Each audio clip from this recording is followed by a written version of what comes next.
사회적 자아, 그래서 나의 역량을 강화한다, 뭐 이런 주제인데요.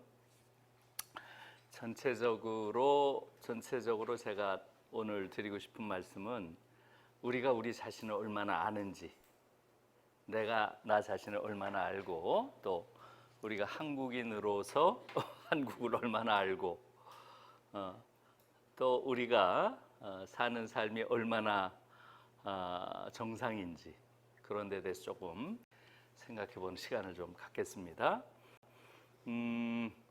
제가 어제 처음으로 줌 수업이란 걸 했어요. 줌 수업. 어제가 마지막 수업이었는데 대학 수업을 하면서 줌 수업을 처음 해봤는데 한 50명 정도 되는 학생이었기 때문에 제 머릿속으로는 줌이라고 해서 50명의 아이들이 이렇게 조그만 조가리로 이렇게 올라와서 하는 수업이 과연 이게 수업이 될까라는 데 대해서 굉장히 회의적이었어요. 그래서 그런 수업을 하지 않고 근데 대면 수업은 또 하지 말라고 하니까 이제 이렇게 찍어가지고 빈 강의실에서 찍어가지고 그걸 이제 올려놔서 학생들이 동영상을 보는 방식으로 했는데, 마지막 날에 시험은 대면 시험을 볼 수 있다 이렇게 해서 그래도 마지막 날에는 학생들을 보겠구나, 한 학기가 지났는데 이렇게 생각을 했는데 대면 시험도 보지 말래요. 지금 또 조금 상황이 안 좋아져서. 그러다 보니까 한 학기를 수업을 했는데 학생들 얼굴도 모르는 상황이 되잖아요. 그래서 그건 아니다. 그래가지고 마지막 수업을 줌이라도 하자. 얼굴에도 제가 알고 한 학기 수업을 했는데 그렇게 해서 이제 어제 처음 했고 오늘 이제 오후에 또 다른 과목을 줌으로 하는데요. 생각보다는 줌으로 하는 게 그래도 이렇게 소통이 어느 정도는 되더라고요. 네, 아무튼 그래도 정상적인 그런 강의라고는 할 수 없죠. 그래서 제가 어제 학생들한테 그런 얘기를 했어요. 시작하면서 너무 미안하다. 정말 미안해요. 에? 이런 더러운 세상을 만들어 놔서. 이건 특히 우리 어른들이 너무 잘못한 거죠. 이 더러운 세상을 우리가 이렇게 만든 데 대한 책임도 못 느껴요. 대부분의 어른들이. 지금 살고 있는 아이들이 계속 이런 류의 삶을 살 거예요. 아마도. 이게 이제 제2차 유행이 올 가능성이 많다고 하죠. 백신이 만들어지기 전까지 계속 이런 상태의 삶을 살 것이고, 아마도 백신이 만들어진다고 해도 유사한 전염병이 팬데믹 형태로 계속 올 거예요. 그러니까 이게 지금 이전과는 다른 새로운 삶의 첫 번째, 말하자면 신호탄 이런 거예요. 그러니까 사실은 이런 삶에 대한, 지금과 같이 우리가 살아온 방식의 삶은 더 이상 지속될 수 없고, 이것은 인류가 사실은 살아갈 수 없다는 것을 수없이 많이 경고를 했어요. 이미. 그런데도 우린 그냥 계속 이런 방식의 삶을 살아왔고, 요번에 말하자면 일종의 벌을 받는 것이다라는 생각을 저는 가지고 있어요. 다시 말하면 지금 우리가 살고 있는 지금과 같은 류의 삶의 방식으로는 미래가 없다라는 이런 경고가 사실 유럽에서는 벌써 오래됐어요.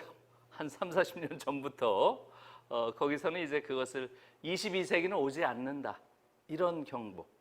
22세기는 오지 않는다. 우리가 지금 21세기 살고 있죠. 이제 한 80년 남았죠. 21세기가. 80년 후에는 사실은 인류의 미래라는 건 사실 없다라는 경고. 또 지금 살고 있는 그 젊은 세대가 마지막 인류일 것이다, 이런 경고. 독일에서는 그 레스트 맨슈하이트 이런 말이 굉장히 많이 쓰이는 말이에요. 마지막 인류. 저는 아마 마지막 인류는 아닐 거예요. 좀 살다 가면 되니까. 그러나 지금 어린아이들, 걔들이 아마 지구 문 닫고 갈 가능성 굉장히 높아요. 지금 이건 시작일 뿐이에요. 시작일 뿐이에요. 그러니까 근본적으로 우리가 살고 있는 삶의 방식에 대해서 회의하고 완전히 다른 유형의 삶을 살지 않으면 이제 미래가 없어요. 저는 이제 한 80년 남았다 이렇게 생각하고 있었는데 지지난주인가요? 한 3주 전에 나온 서평을 보니까 그것은 2050 거주불능지구라고 하는 책이 나왔어요. 그게 최근에 상당히 많이 이제 많은 사람들이 읽는 것 같아요. 2050 거주불능지구 Uninhabitable Earth, The Uninhabitable Earth라는 걸 번역을 그렇게 해서요. 이제 더 이상 이 지구가 거주할 수 없는 그런 땅이 된다 하는 것인데 지금 제가 좀 전에 말씀드린 거는 22세기 안 온다 그랬죠? 그거보다 50년이나 빨라졌잖아, 예측이. 앞으로 30년, 한 세대 남았다는 거예요, 한 세대. 그러니까 그 이전에 예상했던 것보다 지구 생태계가 파괴되고 보건불능 상태로 가는 정도가 굉장히 빨라졌다는 얘기예요. 그래서 지금 우리가 이런 비인간적인 유형의 삶, 사람과 사람이 서로 접촉하지 못하고 가까이 교류하지 못하고 이런 식으로 떨어져서 살 수밖에 없는, 그리고 서로가 서로를 두려워하고 이런 터무니없는 삶이 잠시 지나가는 일이 아니라 이러한 유형의 삶이 더 지속될 것이다 하는 거예요. 그래서 정말로 저는 가슴에서 우러나와서 우리 아이들한테 미안하더라고요.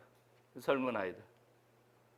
우리들이 좀 더럽게 이런 지구를 만들어 놓고 아주 더러운 욕망에 의해서 지금까지 살아왔기 때문에 인간의 삶이 이렇게까지 된 거예요. 이런 경고는 계속 있었죠. 가장 핵심적인 문제는 뭐겠어요? 자본주의예요. 자본주의. 지금 우리는 한국 사회는 특히 전 세계에서 가장 반공 이데올로기가 극단적인 나라예요. 에? 극단적인 나라예요. 공산당 하면 뭐 엄청난 거로 생각하잖아요. 그래요, 안 그래요? 공산당 이러면 벌써 그냥 막 몸이 떨리죠. 에? 정말 아주 재미있는 나라예요. 공산당이 없는 나라가 어디 있어요, 지금? 우리 주변에. 에? 일본, 중국. 중국은 공산당이 지배까지 하고 있죠? 그래요, 안 그래요? 일본 의회에 공산당이 당연히 진출해 있는 나라고, 제가 지난해 베이징에서 이제 베이징대, 동경대, 우리 중앙대가 독일 정부가 지원하는 아시아의 세 연구센터예요. 그러니까 동경대, 베이징대와 비교하면 서울대가 안 되고 중앙대가 된 게 조금 눈에 띄죠? 예, 공모를 했는데 아무튼 우리 중앙대가 돼서 이 세 개 대학이 1년에 한 번씩 돌아가면서 이제 같이 공동 심포지움을 해요. 작년엔 베이징 대학이었어요. 거길 갔는데 거기 뭐 전부 나오는 게 공산당 뭐 서기자, 베이징 대학 안에도 또 공산당 조직이 있나 봐요. 근데 일본 아이들만 해도 별로 뭐 공산당 이렇게 할 때 별로 크게 무슨 반응하지 않는데 한국 사람들은 공산당 하면 벌써 그냥 소름이 돋는, 올해가 오늘이 또 마침 한국전쟁 70년이죠. 그러니까 이 한국전쟁 70년이라고 하는 냉전 속에서 가장 비극적인 경험을 한 우리가 그 냉전 자체가 준 비극 못지않게 우리의 심성구조, 사유구조, 우리의 성격구조 이런 것들을 극단적으로 왜곡시켜 놨어요. 지난 70년 내내. 지금도 마찬가지고. 그래서 한국은 지금 전 세계에서 가장 보수적인 정치 지형을 가진 나라예요. 그것도 국민들이 잘 몰라요. 에? 공산당이 없는 정도가 아니라 그냥 무슨 사회주의 계열의 정당이라고는 찾아볼 수가 없는 그런 나라예요. 그런 나라가 어디 있어요, 전 세계에? 에? 그래서 그게 지금 한국이라는 아주 나라를 이상한 나라로 만든 거예요. 지난 70년 동안에 이런 분단과 전쟁의 역사, 또 이 전쟁 상태가 지금 정지돼 있을 뿐이지 종전이 된 것도 아니고 또 평화 상태로 온 것도 아니에요. 그냥 총을 잠깐 쏘지 않는 상태, 전투 행위를 중지한 상태예요. 그렇게 70년 왔어요. 그러니까 한국 사회가 지금 정확하게 말하면 어떤 상태예요? 평화로운 사회가 아니에요. 전시 상태예요. 전시 상태.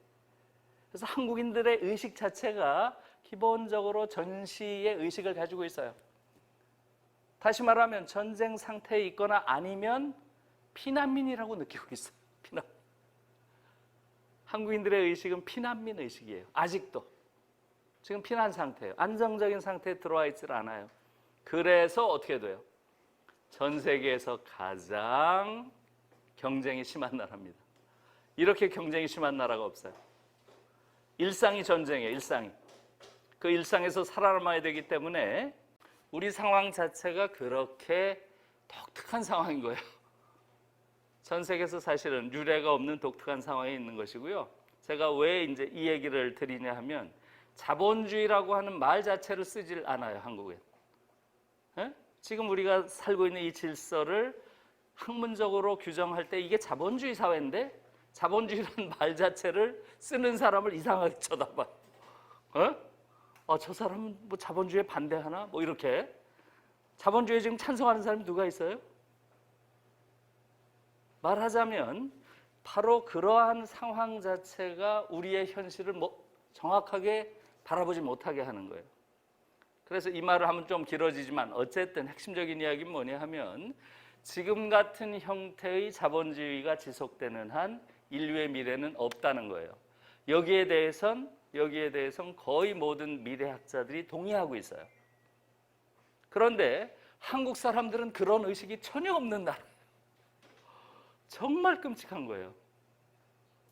제가 저희 집이 요 중앙대학교 옆에 있는 흑석동인데 거기에 저희 집이 지금 유일한 단독주택이에요.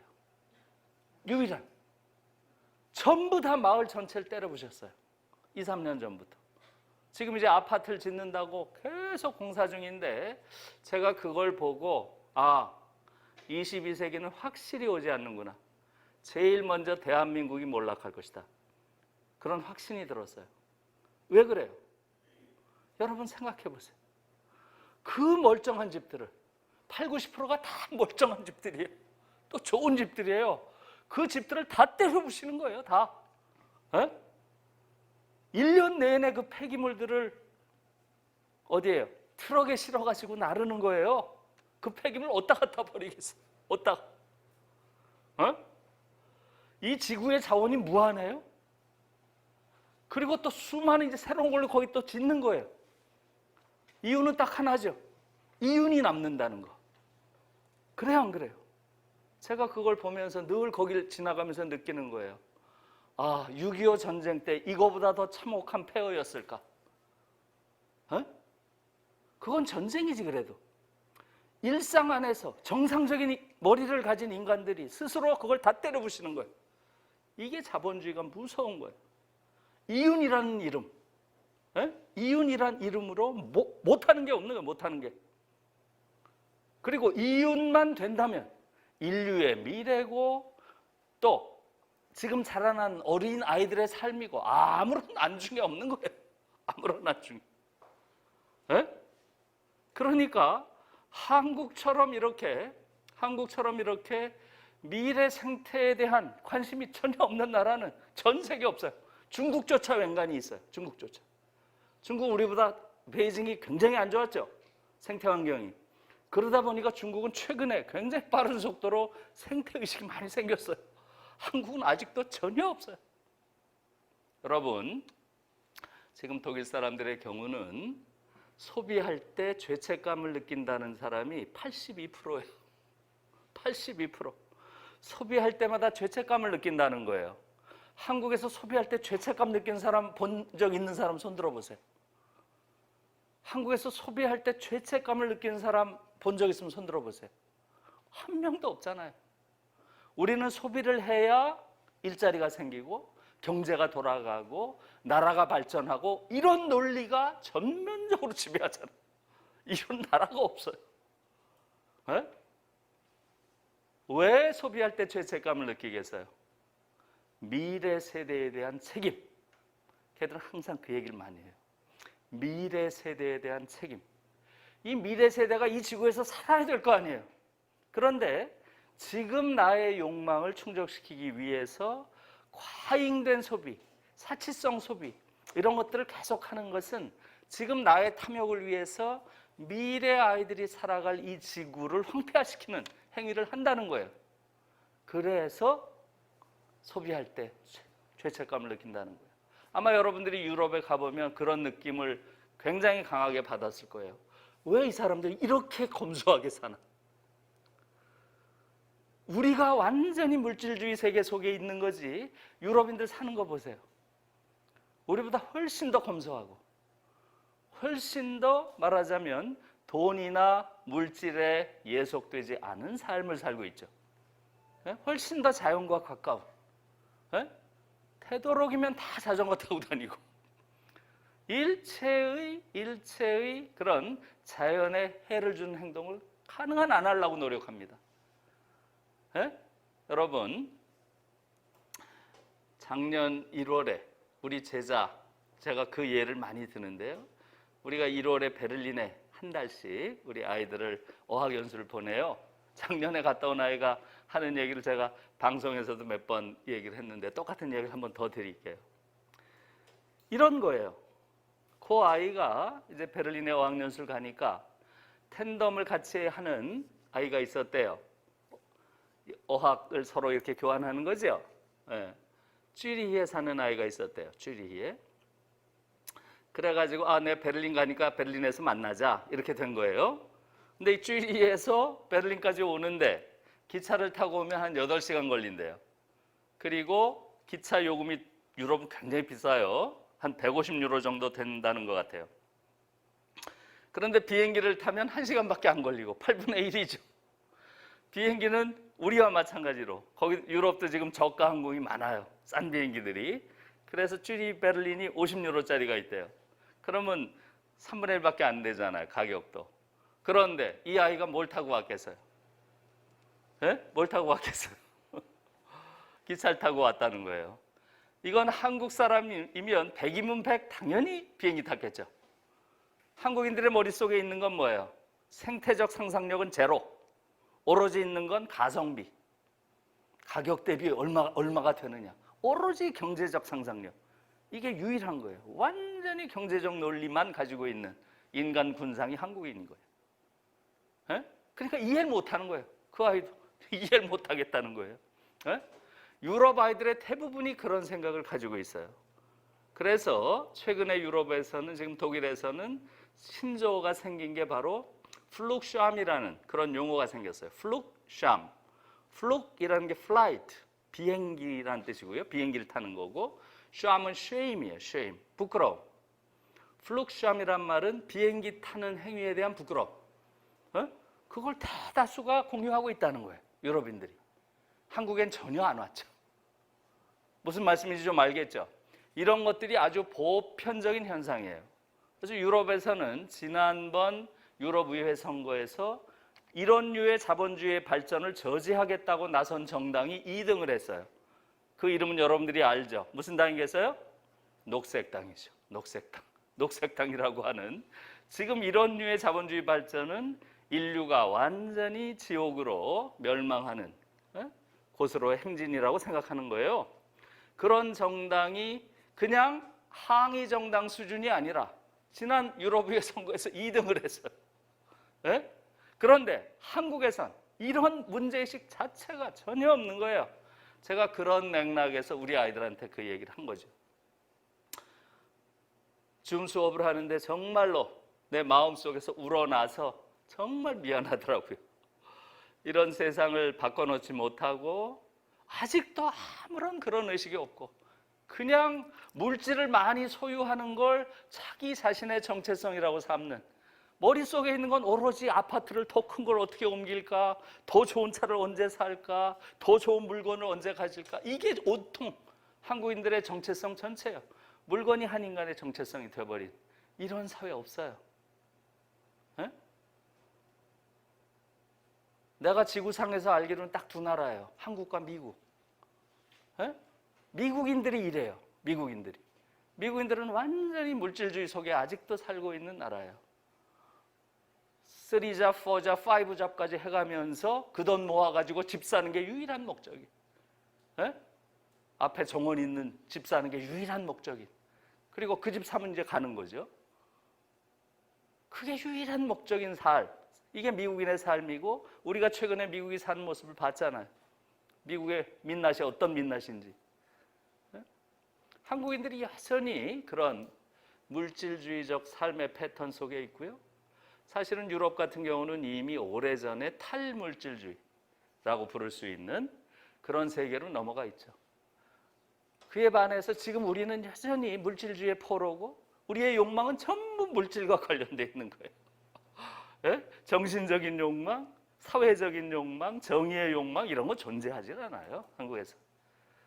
한국 아이들 물어보면 꿈이 뭐예요? 예?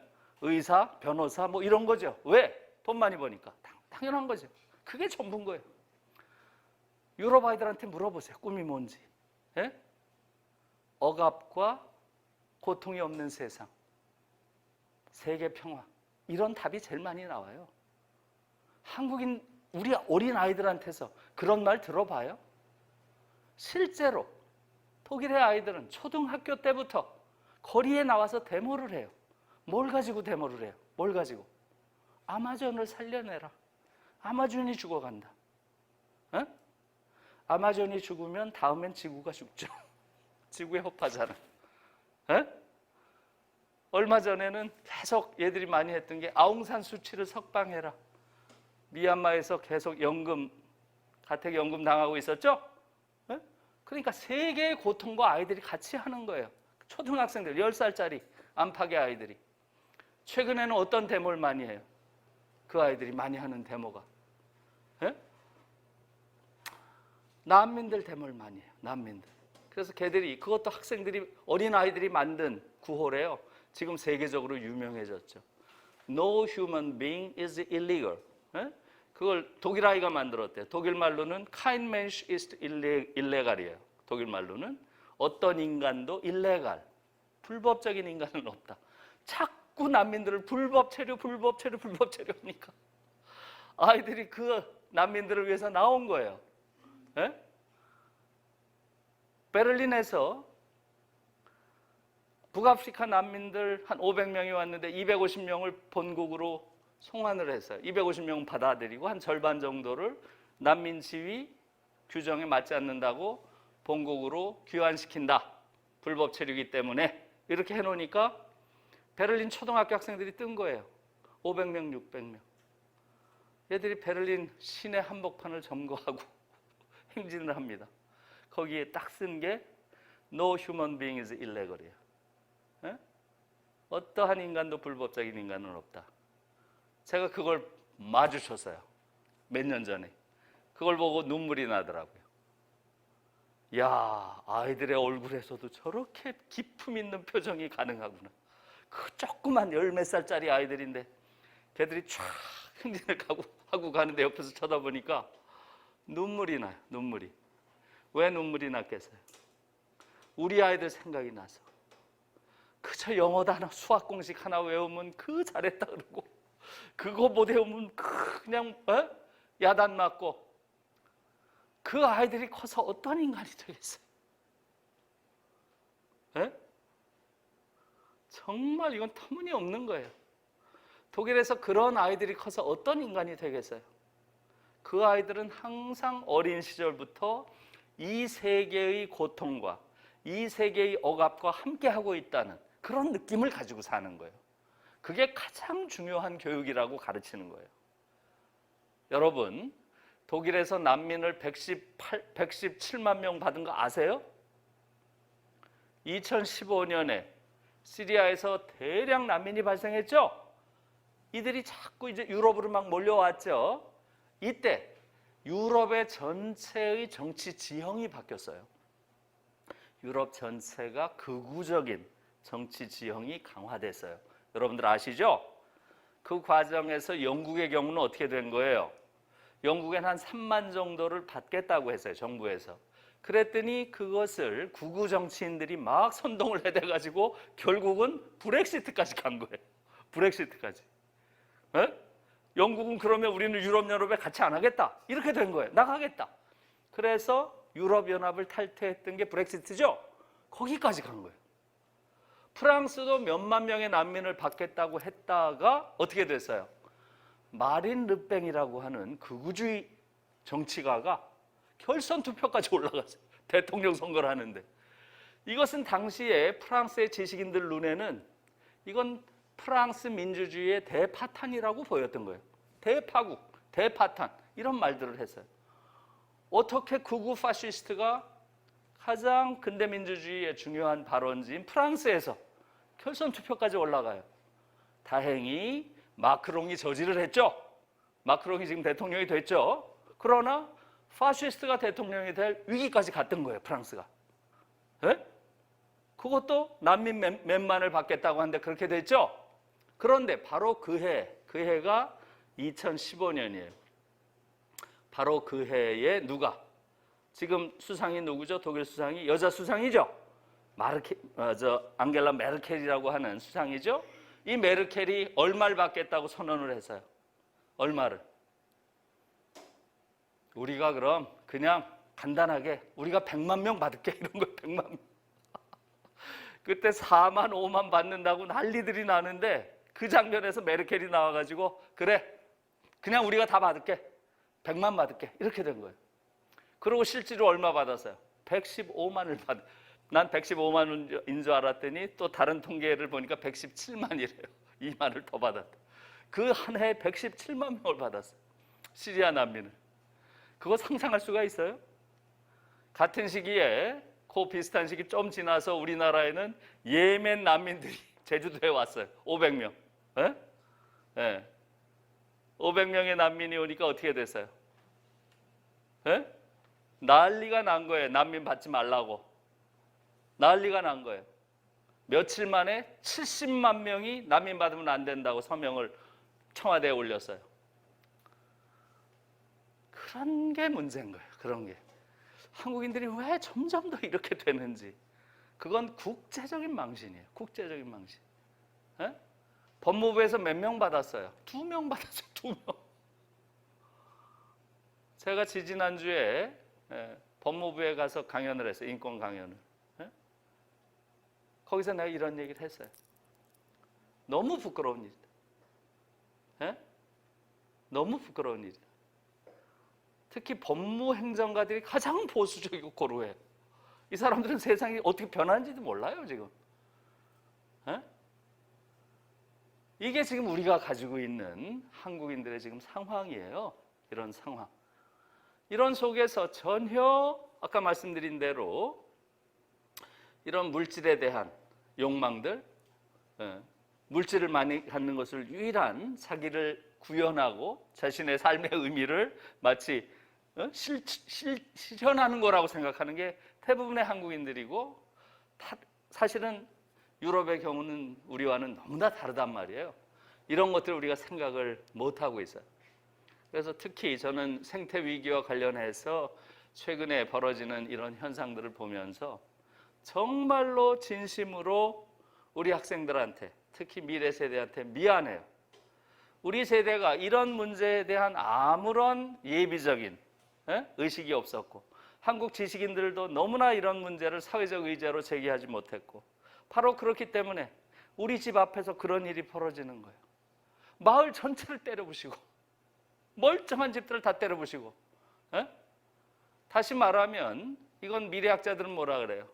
자본주의라고 하는 것은 대단히 효율적인 생산체제이다. 그렇죠? 분명해요. 사회주의보다 더 효율적이라서 자본주의와 사회주의의 체제 경쟁에서 지난 세기에 누가 이겼어요? 자본주의가 이겼죠? 대체로 1990년 전후에서 사회주의, 동유럽 사회주의가 붕괴했죠?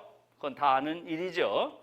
그런데 효율적인 생산체제이긴 하지만 이것은 그야말로 어마어마하게 자연을 파괴하는 체제라는 것, 이게 큰 문제인 것이죠.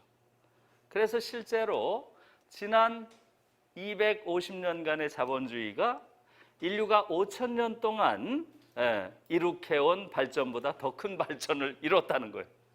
그리고 그 발전의 내용은 바로 더 큰 자원을 소모했다는 거예요. 지구가 가지고 있는.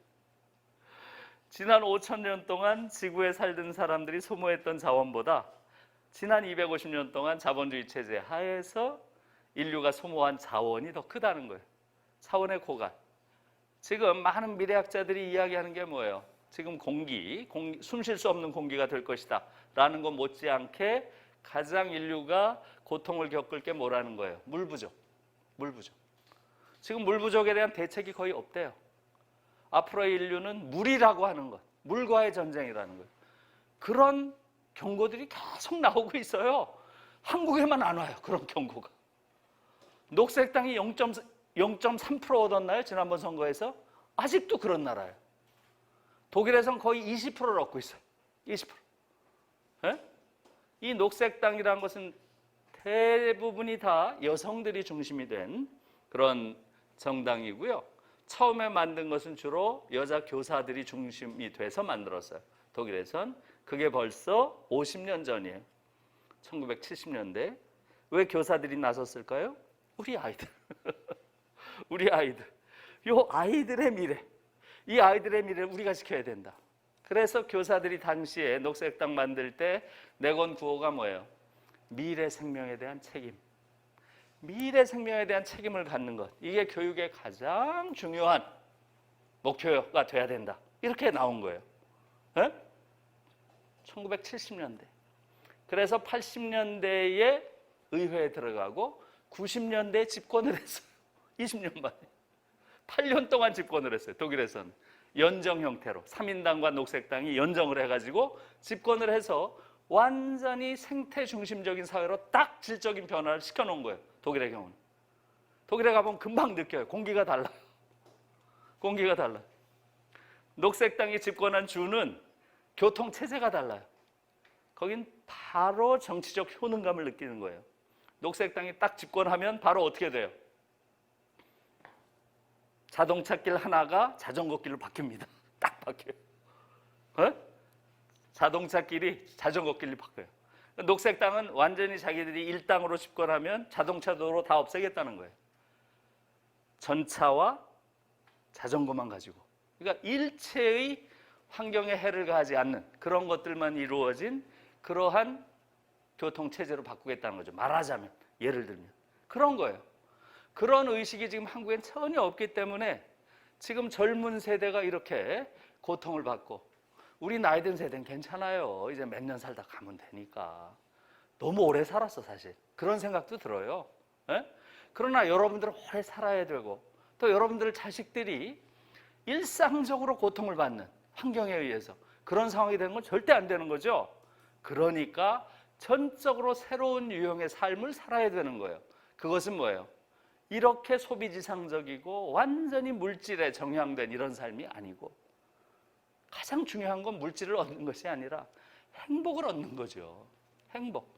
그리고 그 행복은 어쩌면 물질을 덜 소유할수록 갖게 되는 행복일지도 몰라요.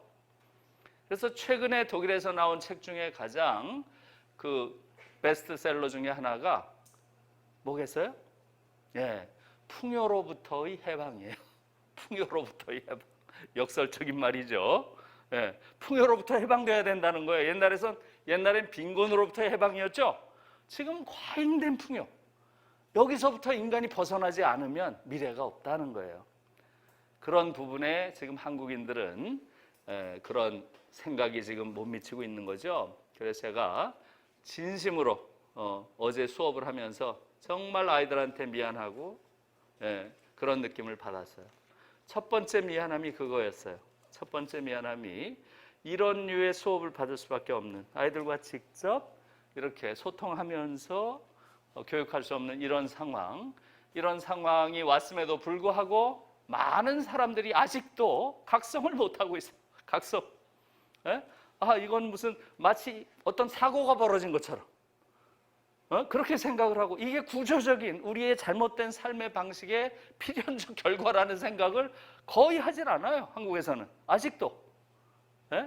그 다음에 또 저는 학생들한테 정말 미안한 게 많아요.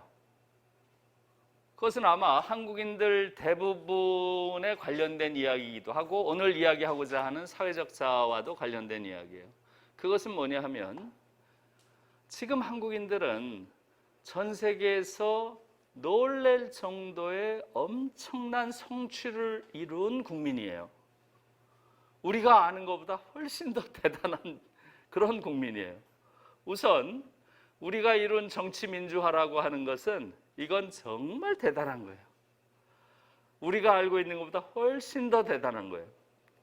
4.19 혁명 이후에 5.18, 60, 또 촛불혁명이라고 부르는 최근의 정치적인 그런 변화까지 이것들은 세계사에서 사실 유례가 없어요. 이렇게 연속적으로 정치혁명에 성공한 나라가 거의 없어요. 예를 들면 독일의 경우는 단 한 번도 성공한 정치혁명의 역사가 없는 나라예요. 그러니까 한국 같은 나라 보면 깜짝 놀라는 거예요. 네? 게다가 4.19 혁명 같은 경우는 당시 아시아 민주화의 가장 대표적인 상징이 4.19 혁명 같은 거예요. 그러나 지금도 이런 혁명이 갖고 있는 역사적 의미가 충분히 평가되지 못하고 있어요. 왜 그렇겠어요? 4.19라고 하는 것은 1년 만에 육군 소장 박정희의 군홧발에 짓밟혔어요. 또 5.18도 또 육군 소장 전두환의 아주 야만적인 탄압에 짓밟혔어요. 60이라고 하는 것도 군홧발에 짓밟히진 않았지만 노태우라고 하는 또 육군 소장 시절에 쿠데타를 감행했던 군인에게 또 넘어갔어요. 그래요, 안 그래요? 군사 쿠데타의 역사예요, 동시에 한국이라는 것은. 그랬기 때문에 우리가 가지고 있는 정말로 위대한 민주혁명의 역사가 충분히 평가되지 못하고 있어요, 지금까지도. 그러나 이 역사는 아시아 민주주의 역사를 우리가 돌아볼 때 정말로 대단한 거예요. 이렇게 훌륭한 민주주의의 혁명 역사를 가진 나라도 없고 그 결과 요 정도 민주화된 사회도 없어요. 여러분들이 우리와 결혼하면 일본 정도를 생각할 수 있겠죠? 지금 중국은 완전히 오히려 지금 전체주의 국가로 퇴행하고 있는 상태고 시진핑 이후에 일본은 지금 아베가 있잖아요. 아베는 이거는 완전히 파시스트, 준 파시스트예요. 완전히 군국주의로 돌아가고 있어요, 지금. 그 안에서 문재인 정부가 가지고 있는 그런 소위 정치적 권위라는 건 굉장히 강한 거예요. 에? 이것은 아시아에서 가장 빼어난 민주주의를 가진 나라로 한국이 지금 도약했다. 이건 분명해요. 또 어때요? 또 다른 측면에서 경제는 어때요? 경제도 오늘 아침에 보니까 다 지금 굉장히 심각한 정도로 코로나 이후에 경제 지표들이 떨어지는데 한국은 비교적 안정적으로 떨어지지만 상당히 컨트롤할 수 있는 수준, 통제 가능한 수준으로 경제가 비교적 이 위기 속에서도 안정세를 유지하고 있다. 이렇게 지금 이야기들이 되고 있죠. 실제로 한국은 지금 어떻게 되어 있어요? 세계 10위, 그죠? 10위의 그 GDP 가지고 있다고 한 달쯤 전에 가장 최근 지표가 이야기를 하고 있죠. 무지무지하게 잘 사는 나라가 된 거예요. 무지무지하게. 여러분들이 아는 것보다 훨씬 더 잘 사는 나라가 된 거예요. 에? 한국인이 스스로를 느끼는 것보다 우리는 사실은 훨씬 대단한 나라가 됐어요. 여러분 30, 50 클럽이라고 들어보셨죠? 30, 50 클럽. 요새 많이 이야기를 하죠? 예, 인구가 5천만 명 이상이 되는 그런 나라들 중에서 1인당 국민소득이 얼마? 3만 불, 그죠? 3만 불이 넘는 그 나라를 30, 50 클럽이라고 부르죠. 그런 나라가 많지 않아요. 몇 나라예요? 예, 7나라밖에 안 돼요. 7나라. 어느 나라죠? 미국, 일본, 또 독일, 프랑스, 영국, 그 다음에 이태리, 그 다음에 우리가 들어가는 거예요. 7번째로. 그죠? 그러면 제가 지금 말씀드린 7나라를 이렇게 떠올려 보니까 어때요? 이런 나라들이 어떤 나라예요? 우리가 일반적으로 선진국 하면 떠올리는 그런 나라들이죠? 그런 거예요. 거기에 우리가 7번째로 들어간 거예요. 그러니까 정말 대단한 나라가 된 거죠. 정말로. 에? 얼마나 대단해요. 우리가 그런 나라에 들어가리라는 건 특히 우리 세대는 생각해 본 적이 없어요. 제가 대학교 다닐 때는 전부 이 군인들이 다 지배하던 시절이었어요. 그러니까 친구들끼리 만나서 그때 뭐 하여간 술을 많이 마셨어요. 여러 가지 절망감 때문에. 친구들이랑 만나서 술을 마시면 항상 하는 얘기가 야, 우리가 죽기 전에 대통령을 내 손으로 뽑아볼 수 있을까? 이런 얘기 많이 했어요. 그러면 어땠어요? 대부분 아, 그런 날 안 올 거야. 대부분 절망적으로 생각했어요. 그 정도로. 왜냐하면 30년 동안 군사 독재를 했기 때문에 우리가 내 손으로 대통령 한번 찍어보는 거, 이게 꿈이었어요. 그때는. 젊은 세대는 이해를 못하죠. 그렇죠? 네, 지금 뭐 그런 선거 민주주의라는 걸 이야기하는 수준은 아니잖아요. 더 이상. 그 당시엔 그렇게 끔찍했어요. 이만큼 낮은 거예요. 정말 대단한 나라가 된 거예요. 몇십 년 사이에. 이 정도 나라가 되리라고 상상 못했어요. 사실은 우리 세대는. 그러니까 정말 고마운 일이죠. 또 한국은 작은 나라도 아니에요, 여러분. 한국은 작은 나라다라고 하는 생각도 잘못된 거예요. 한국은 무지하게 큰 나라입니다. 여러분, 지금 남한이 한 5,300만, 북한은 정확한 숫자 아직 모르죠. 그러나 2,500만에서 한 3,000만 정도 추정하죠. 합치면 대체로 한 8,000만 정도 되는 거예요. 남북을 합친 요 한 8,000만의 인구가 딱 유럽에 딱 갔다. 그러면 어느 정도가 될 것 같아요? 우리가 유럽에 가면, 에? 우리가 유럽에 간다면 어느 정도 규모의 나라가 될 것 같아요? 여러분 생각에. 유럽에서 제일 큰 나라예요. 제일 큰 나라. 근데 우리는 지금 물론 제일 큰 나라는 독일이죠. 독일이 지금 한 8,300만 되니까 우리보다 몇 천만 많은 거예요. 그 다음에 우리예요. 8천만 정도 되니까. 그 다음에 이제 프랑스, 영국, 프랑스, 이태리. 여기는 6천만 대, 6천만 대. 6,500, 6,300 요거밖에 안 돼요. 우리랑 한 2천만이나 차이가 나. 그러니까 우리가 작은 나라도 결코 아닌 거예요. 근데 왜 우리는 작다고 느끼죠? 우린 소국의식이 좀 있잖아요. 그죠? 우린 작어 이렇게 느낀다고요? 왜 그래요? 네, 우리가 작은 게 아니에요. 우리 주변 것들이 너무 커요. 정말 희한한 지정학적 위치에 있는 거예요. 전 세계에 한국처럼 이렇게 희한한 지정학적 위치에 있는 나라가 없어요. 우리를 둘러싸고 있는 네 나라가 세계에서 가장 큰 나라들이에요. 가장 큰 네 나라가 우리를 둘러싸고 있어요. 지금 태평양 세력으로 미국이 와 있죠. 이건 뭐예요? 얘들은 완전히 정치적, 군사적으로 가장 지금 강력한 지배력을 가진 나라죠. 지금 트럼프에 이르러서 이제 이 헤게모니가 거의 와해되고 있어요. 미국 헤게모니가 거의 종말에 이르고 있습니다. 지금 급속하게 와해되고 있어요. 아무튼 이건 다른 얘기고. 일본은 경제력으로 세계에서 가장 중요한 나라 중에 하나죠. 가장 강력한 경제 대국이에요. 중국은 어때요? 쪽수가 그냥 뭐 비교가 안 되는 거죠. 인구수가 전 세계에서 가장 큰 나라고, 러시아는 국토 면적이 전 세계에서 가장 큰 나라예요. 러시아의 국토 면적은 북미의 2배예요. 북미 전체의 2배. 여러분 집에 가서 한번 보세요. 얼마나 큰지. 저는 바이칼호라는 데를 한번 시베리아 횡단 열차를 타고 가면서 몸으로 실감했어요. 와, 무지무지하게 크구나, 이 나라가. 그렇게 큰 나라예요, 러시아도. 그러니까 우리 주변에 있는 나라가 인구, 정치력, 경제력, 또 크기, 면적, 이걸로 세계에서 제일 큰 네 나라가 딱 있는 거예요. 그렇죠? 그러니까 우리가 작다고 느낄 뿐이지 작은 나라도 아니에요. 그러니까 우리는 굉장한 잠재력을 가지고 있는 나라예요. 그런데 이게 이제 우리가 가지고 있는 하나의 긍정적인 우리의 모습이고, 또 다른 면에서 보면 어때요? 우리가 가지고 있는 다른 면은 전 세계에서 가장 자살률이 높은 나라예요. 여러분 다 알죠? 지금 18년째 일입니다. 18년째. 예. 재작년에 한번 2등 했어요. 리투아니아라고 하는 조그만 나라가 1등을 했더라고요. 걔들은 어떤 나라길래 우리를 넘어섰어요? 정말 놀라운 얘기. 우리보다 더 많이 자살을 하는 나라가 있더라고요. 리투아니아.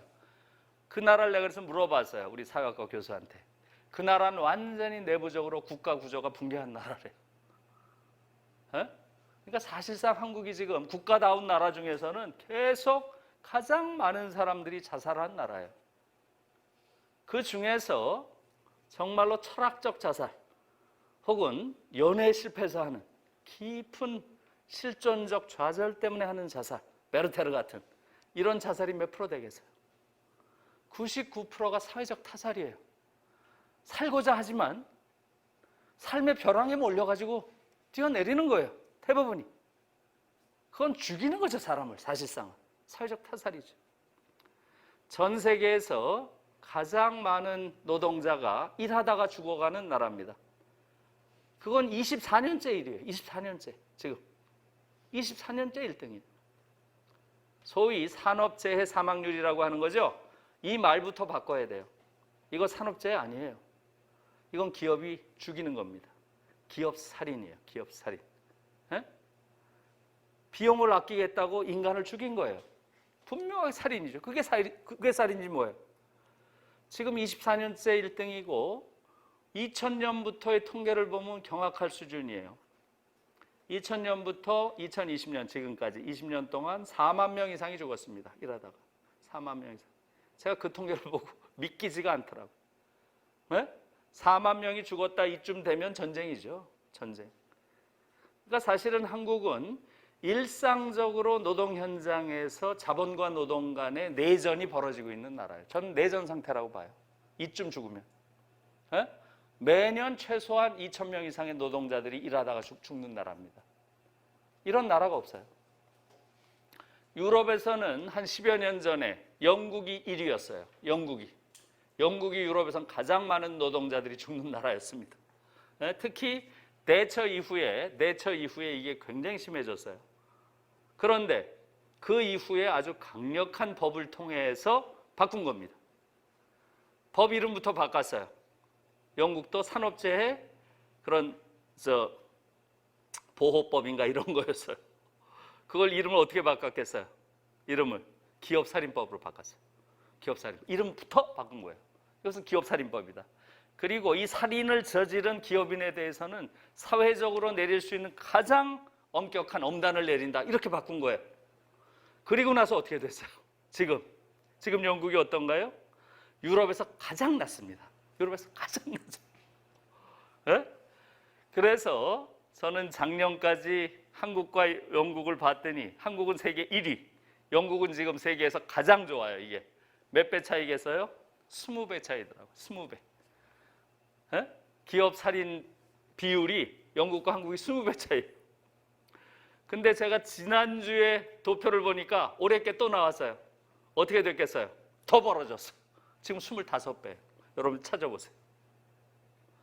영국과 한국이 일하면서 죽는 사람의 비율이 25배입니다. 네? 정말 놀라운 일이에요. 저는 이 문재인 정부에 대해서 이해할 수가 없어요. 지금 영국이 보여주는 건 뭐예요? 이것은 재해가 아니에요. 이것은 의지만 있으면 정책적으로 얼마든지 풀어낼 수 있고, 네? 노동자들의 생명을 중시한다면, 그런 정부라면 이것은 지금 180석 아니에요, 여의도에. 네? 이걸 지금 방치하고 있다는 건 있을 수 없는 얘기예요. 문재인 정부 지금 3년 지났잖아요. 네? 있을 수 없는 얘기예요. 지금도 그런데 어떤 여기 관련된 무슨 법안을 만들겠다는 그걸 본 적이 없어요. 전 세계에서 가장 불평등한 나라입니다. 그렇게 됐어요. 과거엔 불평등하면 미국이랑 멕시코를 떠올렸어요. 미국이랑 멕시코. 그렇죠? 지금 한국이. 여러분들 우리가 얼마나 불평등한지 한번 들어가 보세요. 제가 차이나는 클래스라는 데서 불평등에 대한 여러 가지 이야기를 했으니까 그걸 보세요. 긴 이야기를 할 수는 없으니까. 그냥 간단히 말씀드리면 부동산 불평등 같은 경우는 상상을 초월할 정도로 극단적입니다. 상위 1%가 55%의 부동산을 가지고 있어요, 한국에.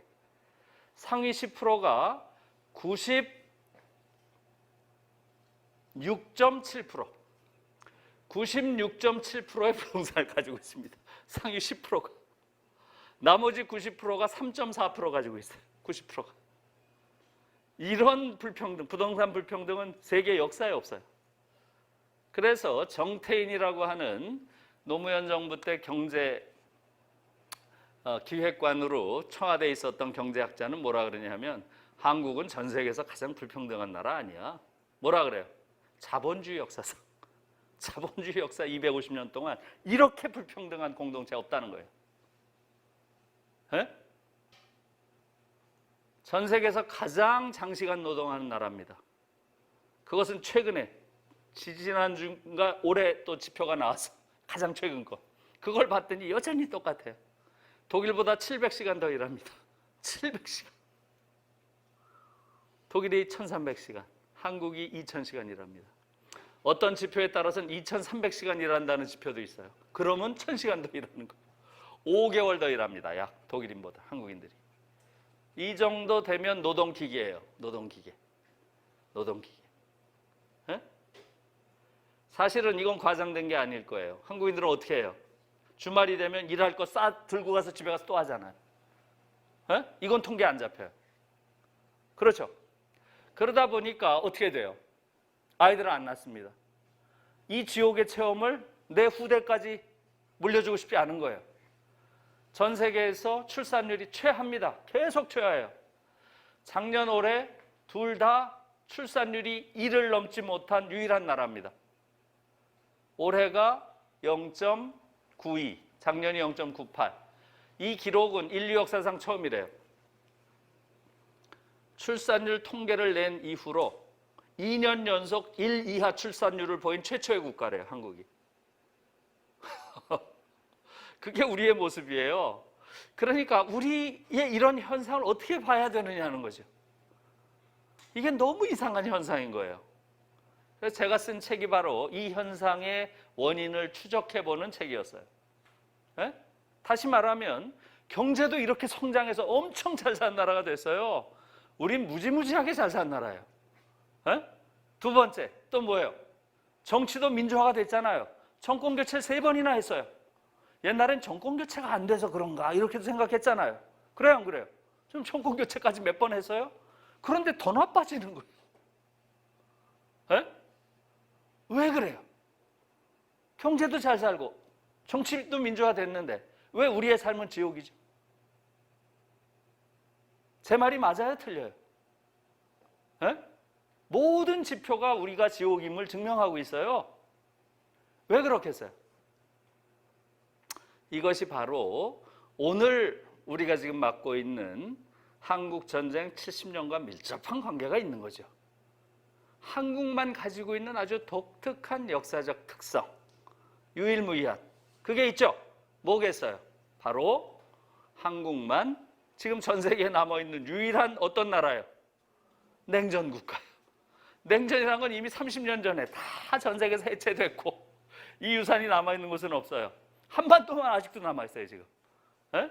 한반도만 남아있어가지고 이것이 우리 사회가 가지고 있는 모든 후진성, 퇴행성, 기형성의 원인이에요.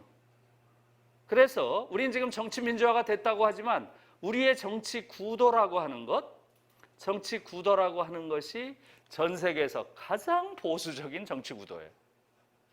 그런 것들을 국민이 몰라요. 그러니까 이해가 안 가는 거예요, 지금. 에? 다시 말하면 정권 교체하죠. 정권 교체하죠. 그런데 서로 신났어요. 이쪽에선 저쪽을 보수라고 불러주고. 그래요, 안 그래요? 민주당에선 통합당을 보수당이라고 부르잖아요. 보수당 맞아요? 통합당이 보수당 맞아요? 저런 보수도 있나요, 세상에? 에? 또 통합당은 민주당을 진보라고 부르잖아요. 서로 신났어요. 좋게 불러주면서. 에? 그러니까 우리 국민들도 언론도 그렇게 쓰니까 우리나라는 보수랑 진보가 서로 막 경쟁을 하면서 민주적으로 정권 교체도 하고 이젠 정상국가가 됐구나. 그래요, 안 그래요? 정상국가가 됐는데 왜 이러죠? 왜 우리 삶이 전혀 나아지질 않죠? 정치를 규정하는 용어가 거짓의 용어이기 때문에 그래요. 네. 우리가 보수라고 부르는 자들은 보수가 아니에요. 그들은 수구죠. 보수가 뭐예요? 보수라고 하는 것은 정말 좋은 가치예요. 그리고 어느 나라나 좋은 보수가 있어야 그 나라가 안정적으로 발전하는 거예요. 다시 말하면 좋은 보수라고 하는 것은 모든 정치 발전의 가장 중요한 토대예요. 독일 지금 보세요. 앙겔라 메르켈이라고 하는 여수상이 있죠? 16년째 하고 있어요. 지금 내후년까지 하면 16년이에요. 이 앙겔라 메르켈이 어떤 정치인이에요? 보수 정치인이죠. 독일에서 가장 보수적인 정당이에요. 에? 그런데 이렇게 잘하잖아요. 이게 보수예요. 다시 말하면 보수가 가장 중시하는 가치가 뭐예요? 바로 공동체예요. 공동체. 근데 한국에서는 공동체를 중시하는 사람을 뭐라고 불러요? 빨갱이라고 공격을 해요. 보수라는 자들이. 그러니까 완전히 정신분열적인 사회예요. 그야말로 정신분열적인. 그러니까 국민들도 이게 너무 헷갈리는 거예요. 에? 원래 보수와 자유주의를 나누는 거예요. 자유주의라고 하는 것은 개인의 자유를 공동체의 공익보다 더 중시하는, 이것이 이제 자유주의와 보수주의를 나누는 기본 틀이에요. 개인의 자유를 중시할 것인지 공동체의 공익을 중시할 것인지, 요거로 자유주의와 보수주의가 나누는 거예요. 그럼 보수주의는 뭘 중시해요? 네? 공동체를 중시하는 거죠. 개인의 자유보다는 공동체의 공익이 더 우선한다. 이게 보수주의예요. 그래서 이 공동체 중에서 가장 근원적인 공동체가 뭐겠어요? 그게 바로 민족이죠. 민족. 그래서 보수주의자들은 다 민족주의자인 거예요. 우리 대표적인 보수주의자가 누구예요? 우린 떠올리면 김구 선생 같은 분 아니에요. 이런 분들이 보수주의자죠. 김구 선생은 전혀 진보적인 사람이 아니에요. 좋은 보수인 거죠. 그런 좋은 보수가 있어야 되는 거죠. 그래서 이런 사람들이 바로 공동체가 경험해온 과거로서의 역사, 또 공동체의 규범으로서의 문화, 이런 걸 다 중시하는 거예요. 그래서 보수주의라는 건 지금 말로 하면 어때요? 공동체, 민족, 역사, 문화, 이런 것들을 중시하는 그런 가치죠. 이건 어때요? 중요해요? 안 중요해요? 중요하죠. 이게 중요한 한 국가의 토대가 되는 거예요, 보수주의가. 나쁜 게 아니에요, 보수라는 게. 그런데 지금 한국에서는 전혀 보수와는 관계가 없는 자들이 보수라고 자칭을 하고 있어요. 그래요, 안 그래요? 공동체 이야기하면 빨갱이라고 공격하고, 그렇죠? 역사 이야기를 하면 도망을 가고, 민족 통일, 민족 이런 이야기를 하면 그것을 범죄시하고, 그래요, 안 그래요? 민족 분열을 조장하고, 이런 자들이 보수라고 하잖아요. 그리고 보수라고 하는 자들이 하는 말을 들어보세요. 문화적인 언어가 아니에요. 정말로 시궁창의 언어를 쓰는 그런 자들이 보수를 참칭한다는 건 있을 수 없는 이야기예요. 네? 그래서 그런 자들을 수구라고 부르는 게 정확한 말이에요. 수구. 수구라는 건 뭐겠어요? 예, 사적인 이해를 위해서 대체적으로는 외세의 힘을 빌어서 기회주의적으로 행동하는 정파, 이게 수구예요. 지금 똑같잖아요. 정확히 맞잖아요. 에? 지금으로 봐서는 한국은 지금 문재인 정부 정도가 어때요? 그냥 보수죠. 문재인 정부 정도가 비교적 공동체를 중시하는 것 같고, 그죠? 또 통일 문제, 이런 문제를 좀 전향적으로 생각을 하고, 그 다음에 역사를 좀 중시하는 것 같고, 상대적으로 그렇잖아요. 그 다음에 문화, 이런 부분에 좀 관심이 있는 것 같고, 문재인 정도가 그냥 보수 정도 되는 거죠. 그러면 한국 정치는 정확히 이름을 부르면 어떻게 되겠어요? 수구 보수가 서로 손잡고 70년 동안 적대적 공생을 해온 구조예요. 그래서 저는 그것을 수구 보수 과두지배라고 불러요. 수구 보수 과두지배. 그렇게 봐야 한국 정치가 보여요, 정확하게. 그러니까 전혀 변화가 없는 거예요. 얘네 둘이 아무리 바뀌어봐야 변화가 없는 거죠. 쉽게 설명을 하면 이런 거예요. 황교안이라는 정치인이 있는 거 알죠? 지금은 아마 정계를 은퇴했나요? 안 했나요? 거의 한 상태인 것 같죠? 이분이 뭐라 그랬어요? 이분이 항상 입만 벌리면 문재인 정부는 좌파 정부라고 공격을 했죠? 그래요, 안 그래요? 저는 황교안이라는 사람은 정말 정직한 사람이라고 생각해요. 거의 거짓말을 안 해요. 에? 왜냐하면 황교안이란 사람은 오른쪽 끝에 있잖아요. 황교안보다 더 우파라는 건 불가능해요. 여러분, 황교안보다 더 오른쪽에 서는 것 자체가 불가능한 거예요. 오른쪽 끝에 있으니까. 황교안이 보기에는 온 세상이 죄다 좌파죠. 자기가 오른쪽 끝에 있으니까. 그럼 문재인 대통령 어디 서 있어요? 바로 옆에 서 있는 거예요. 그 옆에. 여기 문재인 서 있는 거죠. 에? 문재인 대통령보다 한 3발짝 왼쪽으로 누가 서 있어요? 심상정이 서 있는 거죠. 이해가 가요? 예, 심상정보다 한 2발짝 정도 더 왼쪽에 앙겔라 메르켈이 서 있는 거예요. 독일의 보수주의자. 다시 말하면 독일의 가장 보수적인 정치인이 한국에서는 가장 진보적인 정치인인 거예요. 이제 이해가 가요? 그러니까 이 안에서 여기서 둘이 서가지고 아무리 정권교체를 해봐야 독일의 보수주의만도 못 가는 거예요. 이해를 했어요? 이러니까 무슨 변화가 있어요? 정권교체하면 뭐예요? 다시 말하면 정치 지형이 그래서 중요한 거예요. 정치 지형이. 에? 어떻게 정당들이 배치되어 있는지. 근데 한국은 완전히 극단적으로 오른쪽으로 전부 배치되어 있는 극단적으로 우경화된 내가 아는 한 세계에서 가장 보수적인 정치 지형을 가지고 있는 거예요. 왜 이런 정치 지형이 생겼어요? 바로 오늘. 그죠? 예. 한국 전쟁 70주년 우리가 돌아보면 알 수 있죠.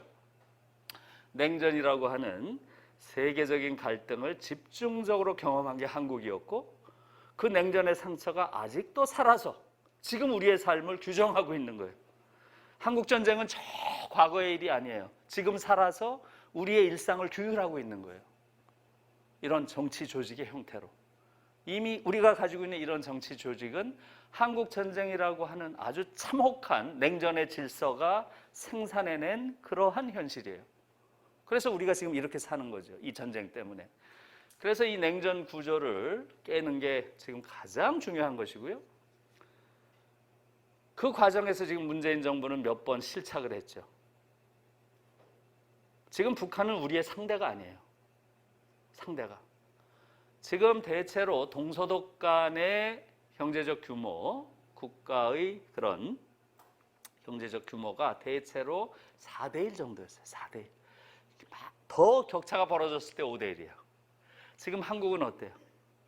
한국은. 지금 북한 전문가들이 대체로 남북 간의 경제 규모의 격차를 어느 정도로 봐요?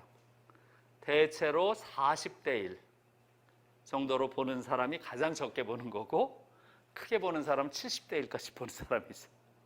대체로 한 50대1은 넘는 것 같아요. 일반적으로. 그러니까 북한은 우리의 상대가 될 수가 없어요. 상대가. 그리고 저 핵무기라고 하는 것은 밖에다 대고 겁을 줄 수는 있지만 사실상 사용할 수 없는 무기예요. 저걸 사용하는 순간 공멸하는 거예요. 같이 가는 거기 때문에. 예? 그러니까 북한 같은 경우는 자기 생존을 하기 위해서 저 핵무기라는 걸 계속 떠벌리는 거지 저걸 실제로 사용한다는 건 불가능해요. 사실상은. 예? 그런 상황이 우리의 상황이에요. 그렇다면 문재인 정부가 물론 이전 정부보다는 전향적으로 했지만 북한에 대해서 더 전향적인 입장을 취하면서 북한을 끌고 왔어야죠. 김정은을 완전히 끌고 왔어야죠. 얼마든지 그럴 여지가 많았어요. 그런데 너무 아까워요. 그 과정에서 너무나 많은 실착을 했고 가장 결정적인 실착은 뭐예요? 자기 자신을 마치 관객처럼 마치 제3자인 것처럼 계속 아이고 내가 옆에서 촉진할게. 내가 운전할게. 또 뭐라 그랬어요? 에? 한반도 내가 운전을 해줄게. 너희 둘이 하고 내가 운전하고 내가 촉진해주고 내가 중계해줄게. 터무니없는 말도 안 되는 그러한 전략으로 망쳐놓은 거죠. 지금 볼턴이 지금 보여주고 있는 게 그거죠. 미국 놈들은 전혀 지금 한반도의 평화를 원치 않는데 걔들한테 뭘 맡겨놓고 우리가 옆에서 중재를 해줘요? 북미 관계가 풀려야 한반도 문제가 풀린다. 정말 터무니없는 소리를 계속 3년 동안 하면서 이 좋은 기회를 날려버린 거죠. 우리가 문제를 해결하고 우리가 주체적으로 한반도의 문제를 열어가는 우리가 이니셔티브를 쥐는 그러한 남북관계가 돼야 미국이라고 하는 사실은 동북아의 미국 지배질서를 만들기 위해서 한반도의 평화를 원치 않는 그들을 우리가 끌고 갈 수 있는 거지. 그들이 만들어주면 옆에서 하겠다? 이런 터무니없는 정책을 아마도 틀림없이 청와대 내의 친미주의, 특히 외교 라인 이들이 했겠죠. 그것을 따라온 3년 동안 이 과정이 최근에 이런 것들을 만들어낸 거죠. 그래서 아무튼 6.25 70주년이 주고 있는 건 이제 그런 상황이에요. 그래서 지금 한국이란 나라가 아주 독특한 그런 상황이 된 것이고요. 거기에 대해서 지금 길게 이야기할 수는 없고 제가 한마디만 딱 말씀을 드릴게요. 왜 이렇게 됐을까 궁금하잖아요. 그죠? 네? 여러 가지 원인이 있지만 지금 냉전이 만들어 놓은 이 잘못된 질서가 한국 사회를 아주 기형적인 사회로 만들었다 그랬죠. 그 중에서 가장 구체적으로 우리가 볼 수 있는 것은 바로 국회입니다. 국회를 보면 금방 알 수 있는 거예요. 왜? 국회에서 모든 법을 만들잖아요. 그렇죠? 국회에서 모든 법을 만들기 때문에 사실상 지금 국회에서 아까 말씀드린 대로 예를 들어서 이제 기업에서 노동자들이 이렇게 허무하게 이런 제대로 보호장치가 없어가지고 죽어가는, 최근에도 35명이나 죽었잖아요. 이런 것들을 막기 위해서는 국회의원들이 모여가지고 안전을 강화하는 법률을 만들면 확 줄일 수 있어요. 이건 절반으로. 그래요, 안 그래요? 이걸 안 만들고 있는 거잖아요. 그게 무슨 숙명이 아니에요, 숙명이. 응? 왜 그렇게 했어요? 국회에 어떤 자들이 앉아 있느냐 하는 거죠. 국회에 지금 300명 앉아 있잖아요. 네? 300명이 앉아 있어요. 거의 안 바뀌었어요, 구조가. 이번 총선했지만 민주당이 좀 많이 얻었죠. 통합당이 좀 덜 얻고. 그건 한 발짝 발전이에요. 수구가 줄었으니까. 그러나 그 중에서 300명 중에서 294명이 자유시장 경제를 지지하는 자들이에요. 이게 한국 사회를 지옥으로 만든 결정적인 요인이에요. 그걸 여러분들이 잘 몰라요. 요번에 정의당이 6명이 됐죠. 그 정당 빼고 나머지 정당은 사실은 2개밖에 없죠. 얘들의 공통점은 뭐예요? 자유시장주의자라는 거예요. 똑같아요. 정강 정책이 사실상 거의 같아요. 차이가 거의 없어요. 김정은이를 어떻게 볼 것인가, 요것만 달라. 그건 달라요, 둘이. 네? 지금 문재인 정부는 김정은을 협상 대상으로 보고, 또 지금 저쪽 통합당은 김정은을 뭐로 봐요? 타도 대상으로 보는 거죠. 그것만 다르지. 자본주의를 어떻게 보는가? 똑같은 거예요. 자유시장 경제가 좋은 것이다. 그래요, 안 그래요? 294명의 자유시장 경제를 지지한 자들이에요. 그러니까 좀 전에 말씀드린 대로 기업살인법 못 만드는 거예요. 자유시장 경제라는 건 뭐예요? 시장에 모든 걸 맡겨두면 그 사회가 잘 돌아간다는 거예요. 시장에 모든 것을 맡겨두면. 그 말은 일정하게 맞아요. 우리가 지난 세기에 봤잖아요. 그죠? 지난 세기에 보니까 어때요? 지난 세기 보니까 지난 세기 내내 자본주의 시장경제와 사회주의 계획경제가 경쟁을 했죠. 결판이 났어요. 그죠? 1990년 결판이 났어요. 어떻게 결판이 났죠? 자본주의 시장경제가 더 우월하다, 이렇게 결판이 난 거예요. 다 아시죠? 예. 그러니까 뭐에 우월한 거예요, 근데? 예, 인간의 욕망을 더 효율적으로 잘 충족시켜준다. 사회주의 시장경제는 해보니까 너무 비효율적이에요, 이게. 인간의 그 다양한 욕망을 제대로 충족시켜주는데 어려움이 많은 거예요. 비효율적이니까 사실은 경쟁에서 진 거죠. 그것은 분명해요. 자본주의 시장경제가 더 효율적이다. 이건 분명해요. 그런데 문제는 자본주의 시장경제라고 하는 것은, 자유시장경제라고 하는 것은, 이 시장이라고 하는 것은 자유롭게 이렇게 내버려 두면 인간을 잡아먹어요. 이게 핵심적인 문제인 거예요. 그래서 독일에서는 그것을 야수자본주의라는 말로 많이 표현을 해요. 야수자본주의. 자본주의는 아주 효율적이지만 그냥 자유롭게 놔두면 야수라서, 야수란 비유가 아주 난 좋은 비유라고 생각해요. 야수는 어때요? 엄청 잘 달리잖아요. 달리긴 잘 달려. 그런데 문제는 뭐야? 자꾸 인간을 잡아먹는 거예요.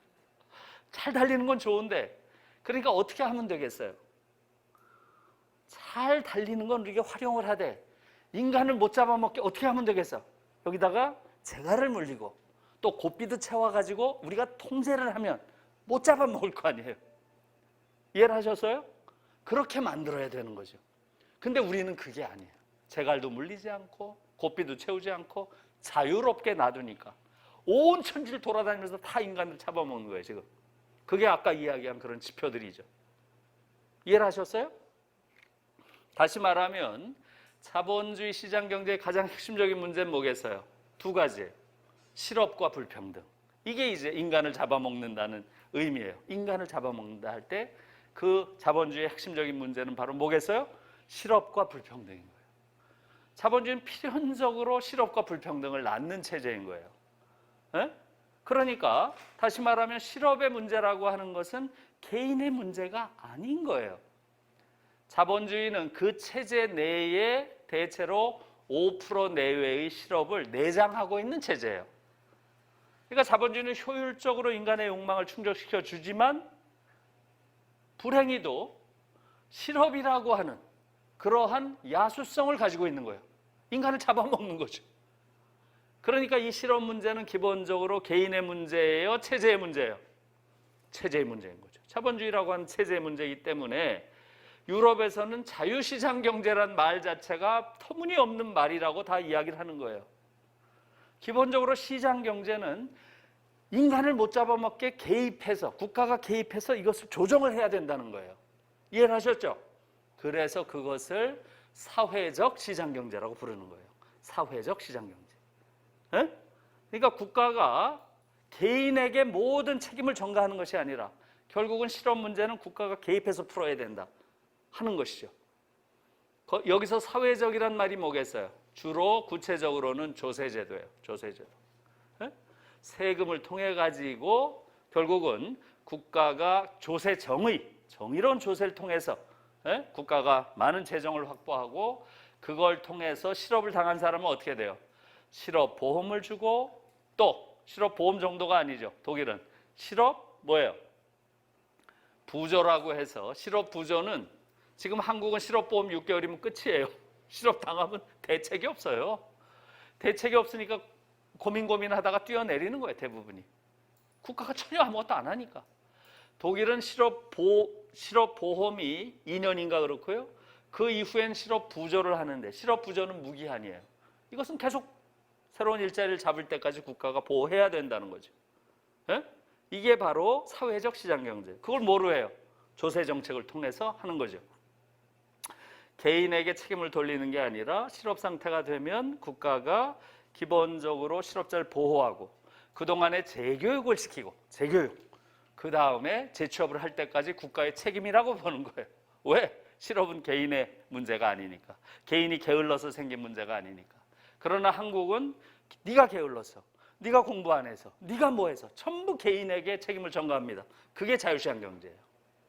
네? 그런 부분들을 한국인들이 지금 정확하게 이해를 못하고 있는 거죠. 불평등도 마찬가지입니다. 네? 그래서 지금 이런 상황이 된 거고요.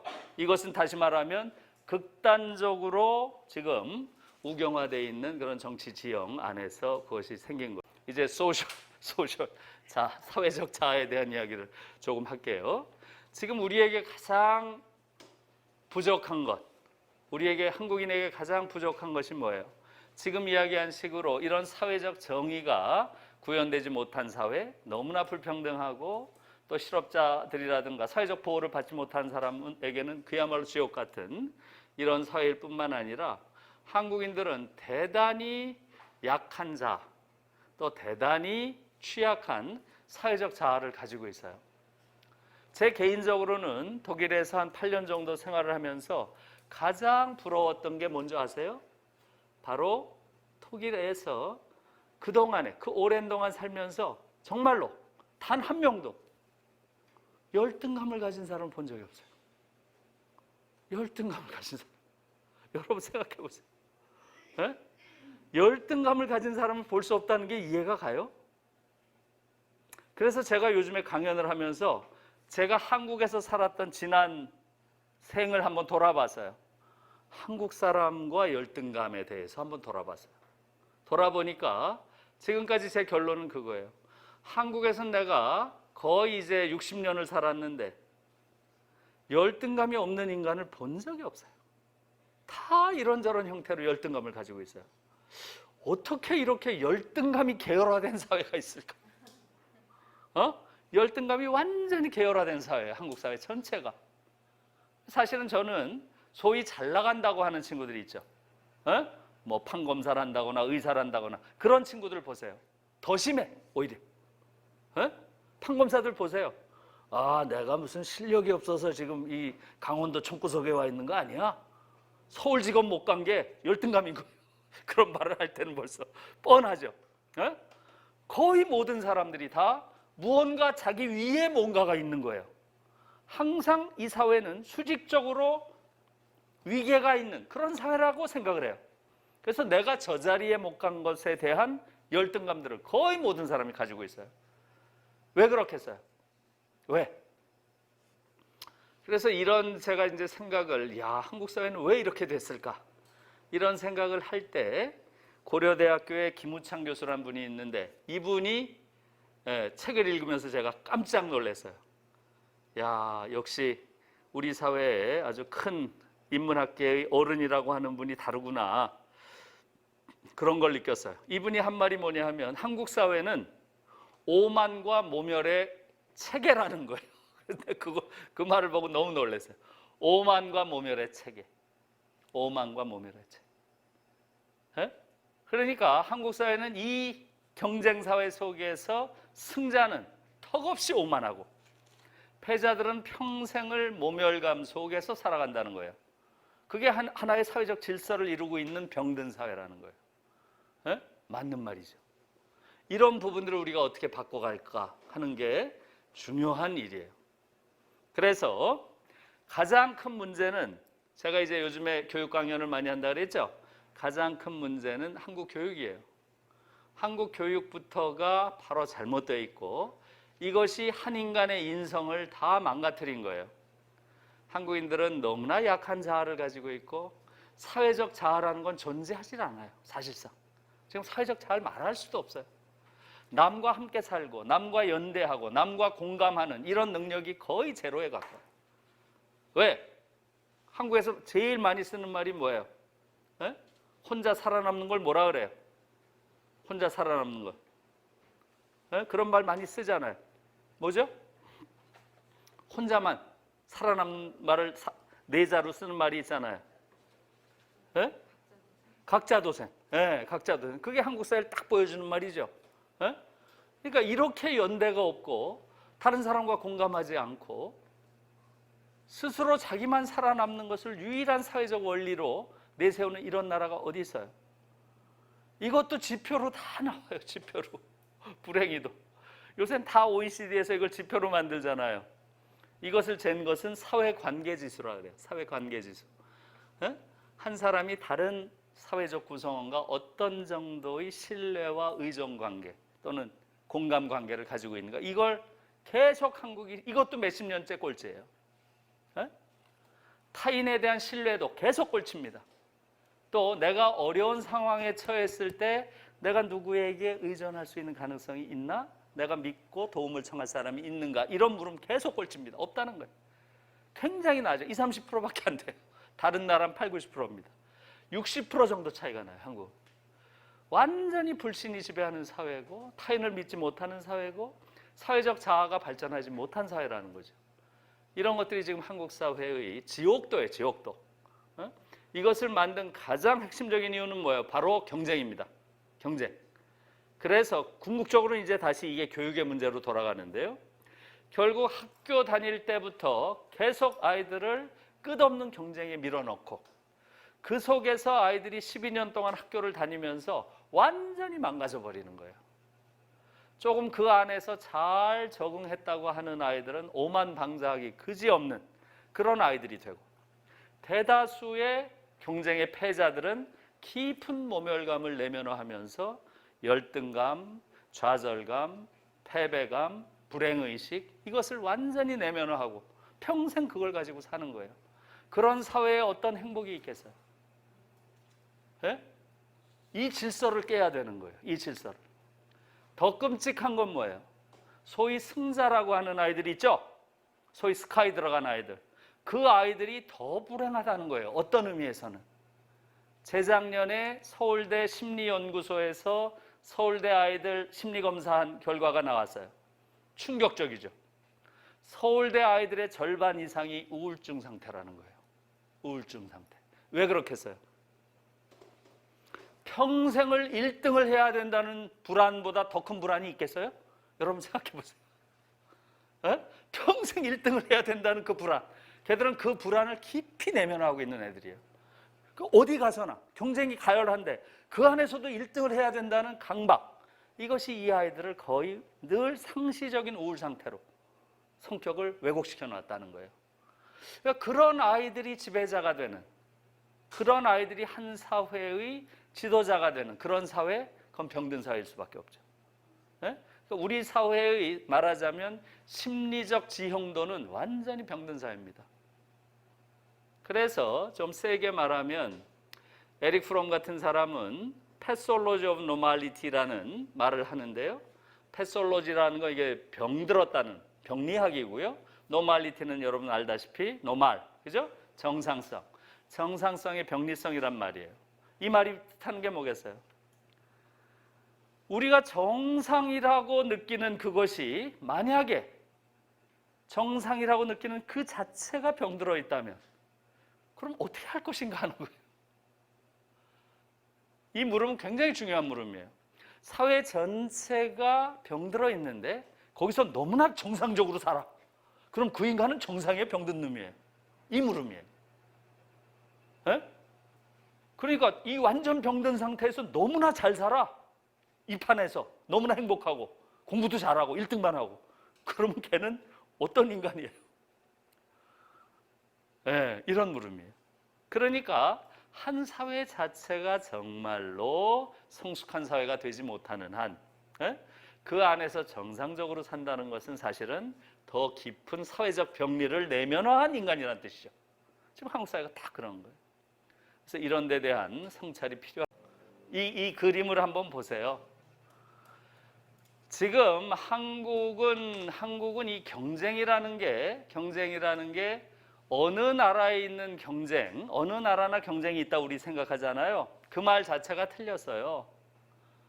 독일 교육의 근본 원리는 경쟁 교육은 야만이다라는 거예요. 경쟁 교육은 야만이다. 그게 독일이 교육 개혁을 할 때 기본 정신이었어요. 아이들을 경쟁시키면 안 된다는 거예요. 아이들 경쟁시켜 놓으면 야만인들이 된다는 거예요. 유능한 야만인이 된다는 거예요. 지금 한국이 딱 그렇죠. 보세요. 유능한 아이일수록 잘 들여다보면 정말 야만적이에요. 네? 말하자면 인간적인 깊은 깊이나 성숙을 보기가 어려워요. 소위 사회적으로 유능하다는 아이일수록. 네? 오히려 그런 어떤 기품이나 존엄을 볼 수 있는 건 그렇지 않은 아이들이에요. 한국 교육 안 받은 아이들. 예를 들면 전태일한테 우리가 느끼는 부채감은 깊이 우리가 따져보면 전태일이 가졌던 그 인간에 대한 기품이에요. 인간에 대한 예의, 기품, 존엄 이런 거예요. 그 청계천의 그 열악한 그 다락방에 앉아가지고 시다라고 하는 아주 어린 그 아이들과 하루 종일 그런 아주 참혹한 노동을 하고 그런 속에서도 자기가 가지고 있는 뭐예요? 버스비. 엄마가 준 버스비. 버스비로 배고파하는 그 어린 시다들한테 풀빵을 다 사서 먹이고 자기는 맨날 통금 시간 5분 전에 집에 갔다는 거 아니에요? 걸어가니까. 그러니까 옛날에는 그렇게 사회적 약자, 억압받는 자들도 기품이란 게 있어요. 디그니티. 지금 그런 게 다 사라진 거죠. 누구한테 그게 있었어요? 옛날에는 사실은 교육을 못 받은 사람일수록 어떻게 보면 더 기품이 있었어요. 저는 이제 문학을 하는 사람이니까 그런 이제 옛날의 문학 작품들한테 내가 깊은 어떤 영감을 얻었다는 작품들이 되게 그런 거예요. 전태일 평전을 읽거나 또는 황석영의 그런 작품들, 황석영의 뭐예요? 아이고 요새는 이름도 생각 안 나네. 윤흥길의 9켤레의 구두로 남은 사내 뭐 이런 것들, 그런 데서 나타나는 사회적 약자들의 어떤 존엄성 이런 것들이 있었어요. 지금 그런 게 사라졌죠. 네? 그래서 아무튼 지금 이 경쟁이란 문제가 독일에서는 경쟁 자체를 야만이라고 부른다 그랬죠. 우리 주변에 있는 나라들은 비교적 경쟁이 굉장히 강한 나라들이에요. 그게 어디겠어요? 한국, 미국, 일본, 중국이에요. 이 나라들은 다 경쟁을 긍정적으로 생각하고 또 실제로 경쟁을 엄청나게 시키는 나라들이에요. 그 네 나라, 세계에서 가장 경쟁이 심하다고 하는 이 네 나라를 한번 보세요. 이 중에서 정말 이건 기가 막힌 그 지표예요. 그러니까 KDI라고 한국개발원이라는 데서 이 네 나라의 고등학교를 졸업한 대학생 1000명을 대상으로 설문조사를 한 거예요. 너희들은 고등학교 시절을 뭐로 기억하니? 이렇게 물은 거예요. 고등학교 시절 뭐로 기억하니? 예? 여기 뭐라고 써 있어요? 사활을 건 전장, 전쟁터. 또 거래하는 시장. 또 함께하는 광장. 이렇게 했죠? 한국이 어때요? 지금 보니까. 사활을 건 전장이라고 하는 게 몇 프로예요? 80.8%예요. 예? 80.8%. 미국과 중국이 한 40%, 우리의 절반밖에 안 돼요. 일본이 몇 프로예요? 14%예요. 이게 놀랍죠? 일본이 놀라워요. 여기서 사실 놀라운 건 일본이야. 우리가 높다는 게 놀랍고 전쟁터로 기억하는 게.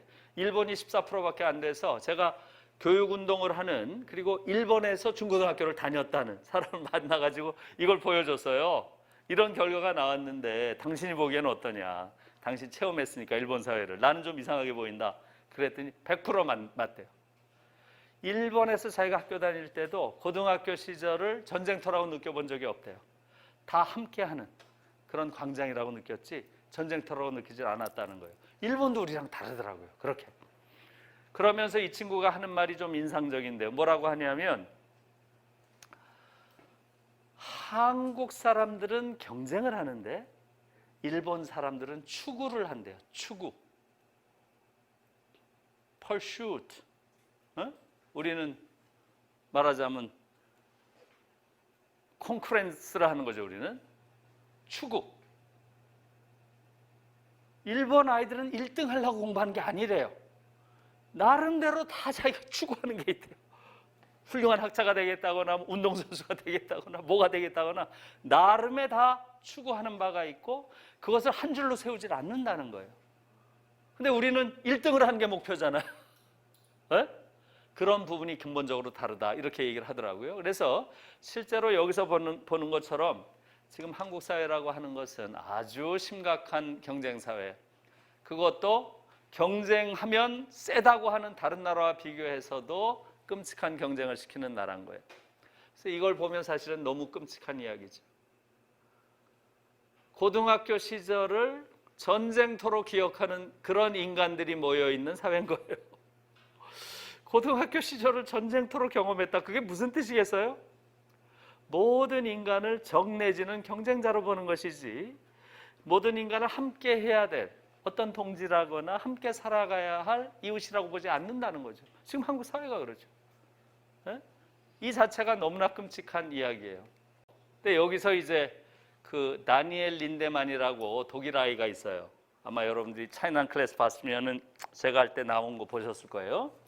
이 다니엘 린데만이란 친구가 나와가지고 이 친구 말이 너무 인상적이었어요. 자기는 여기 없다는 거예요. 자기는 고등학교 시절이 이 세 카테고리에 없다는 거예요. 저는 아무리 생각해도 전쟁터도 아니었고 시장도 아니었고 광장도 아니었대요. 그러면서 뭐라 그러는지 알아요? 나에게 있어서 고등학교 시절은 파티였다. 나에게 있어서 고등학교 시절은 파티였다. 매일 연극하고 공연하고 책 읽고 연애하고 여행 가고 하루하루가 행복이었고 불행을 느껴본 적이 없대요. 저는 그걸 100% 공감해요. 독일 아이들 그렇게 살아요. 경쟁을 안 시키니까. 그러니까 그 아이들 하나하나가 가지고 있는 깊은 개성들이 있잖아요. 그것에 쑥 들어가라고 가르쳐요. 그러니까 자기가 어느 분야에 관심이 있으면 깊이 그걸 독서를 하고 관련된 책도 보고 공연도 보고 또 중시하는 게 뭐예요? 바로 사람과의 관계, 또 남녀의 관계, 연애. 너무 중요한 거죠. 어떻게 보면 한 인간에게서 제일 중요한 거죠. 그 시절에, 사춘기 시절에. 그 다음에 여행하는 거. 여행, 독서, 연애. 제일 중요한 거예요. 자기는 하루하루가 파티였대요. 린데만이 그러더라고요. 그러니까 조금 예, 우리 입장에서 보면 그렇기도 하지만 저는 공감을 해요. 그러니까 그러면서 인간이 되는 거죠. 그러니까 독일 아이와 우리 아이들을 비교해 보면 너무나 큰 차이가 있는 거죠. 그러니까 우리 아이들이 이런 경쟁 상태 속에서 일상을 산다? 그러면 어떻게 되겠어요? 이 아이들이. 인간이 계속 그런 강박적인 경쟁 속에서 살아갈 수가 있어요? 그러니까 어떤 방식이든 성격 구조가 왜곡될 수밖에 없어요. 그건 필연이죠. 저는 그런 것들이 지금 젊은 아이들의 문화, 특히 N번방이니 뭐니 하는 왜곡된 아주 도착적이고 잔혹한 이런 성문화와 밀접한 관계가 있다고 봐요.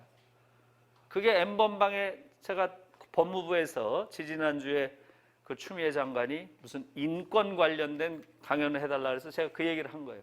지금 이게 무슨 몇몇 그 아이들의 문제냐. 이것이 주는 N번방이 주는 가장 큰 충격은 그 아이들이 너무나 평범한 아이들이라는 것이다. 이거 다 무슨 나쁜 아이들이 아니에요. 표준적이거나 평범한. 심지어 어떤 아이는 모범적이라잖아요. 학교 생활이. 에? 그런 아이들이 그런 잔혹함, 그렇게 도착된, 그렇게 폭력적인, 심지어 그렇게 물질주의적인 그 도착성을 팔아먹잖아요. 돈 받고. 그러니까 아이들이 갈 수 있는 거의 최악의 극단적 일탈을 하는 그러한 문화가 소수에게 있는 게 아니라 사실은 사회 전반에 있는 것이고 그 전반은 그 아이들의 문화인 게 아니라 한국 사회 전체의 문화의 반영인 것이고 한국 사회 전체가 병들어 있는데 아이들만 어떻게 병들지 않을 수 있느냐. 사실은 법관들도 병들어 있는 거 아니냐.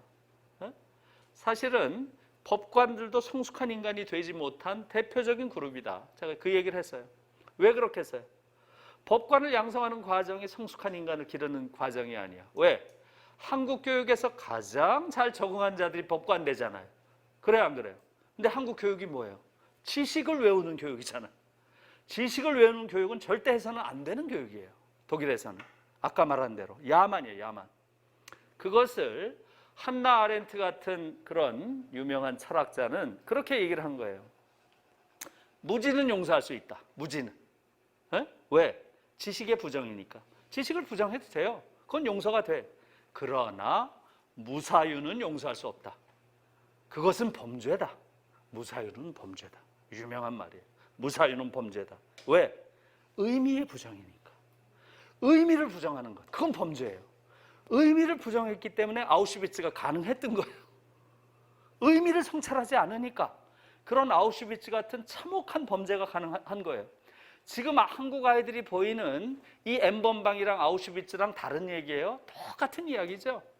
인간을 수단화하고 거기서 자기들이 얻고자 하는 개인적 이해를 극대화하고 인간성 자체가 완전히 바닥으로 가는데도 성찰하지 못하고 그것이 뭐야? 의미를 부정하는 거죠. 예?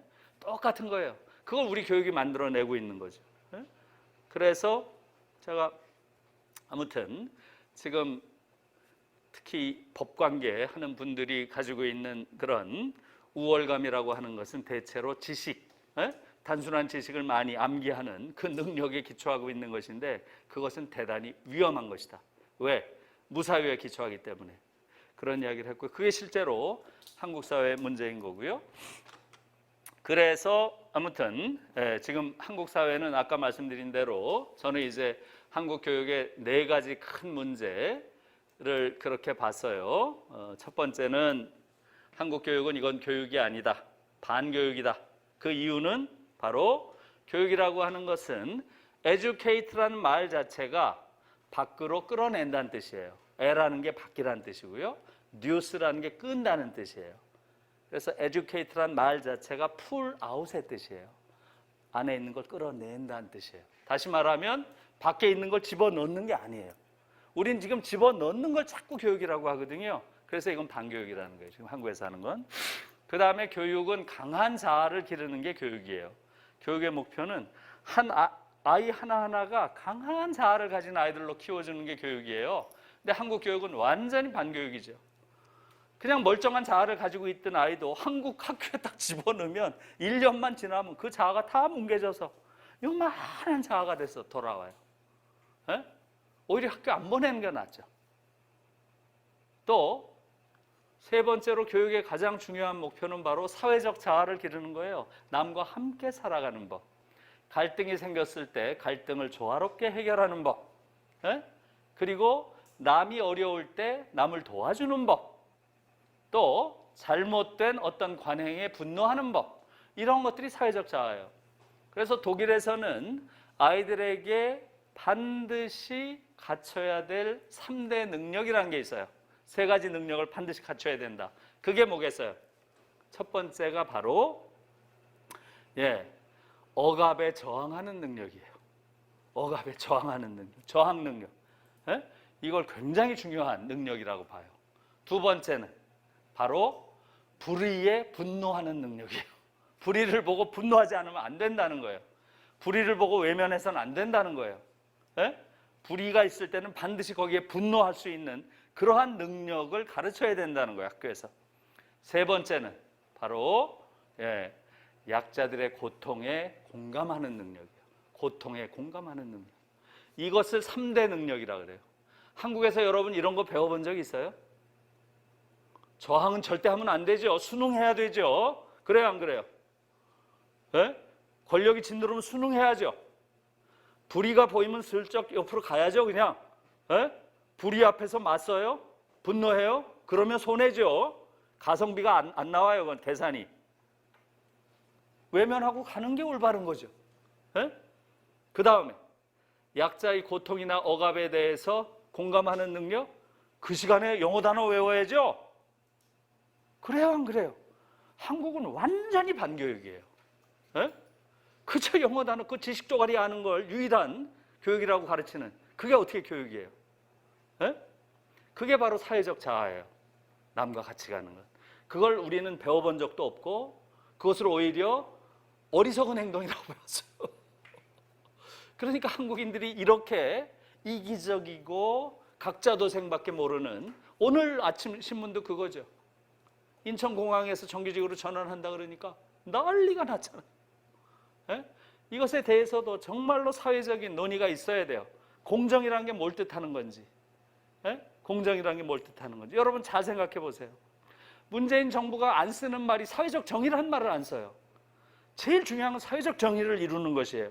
사회적 정의는 모든 노동자들은 동일한 노동에 대해서 동일한 대우를 받는 게 사회적 정의가 이루어지는 거죠. 그런 말을 쓰지 않고 자꾸 공정이라는 얘기 있어요. 공정. 여러분이 공정이란 말은 무지하게 위험한 말이에요.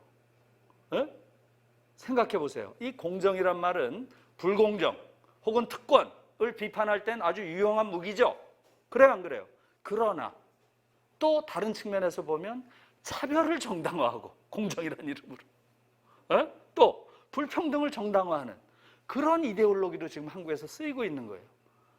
그러니까 사회적 정의를 이루는데 이 공정이란 논리로 사회적 정의가 왜곡되는 이런 이상한 상황이 지금 한국의 상황이에요. 그래서 그런 부분에 대한 성찰이 필요합니다.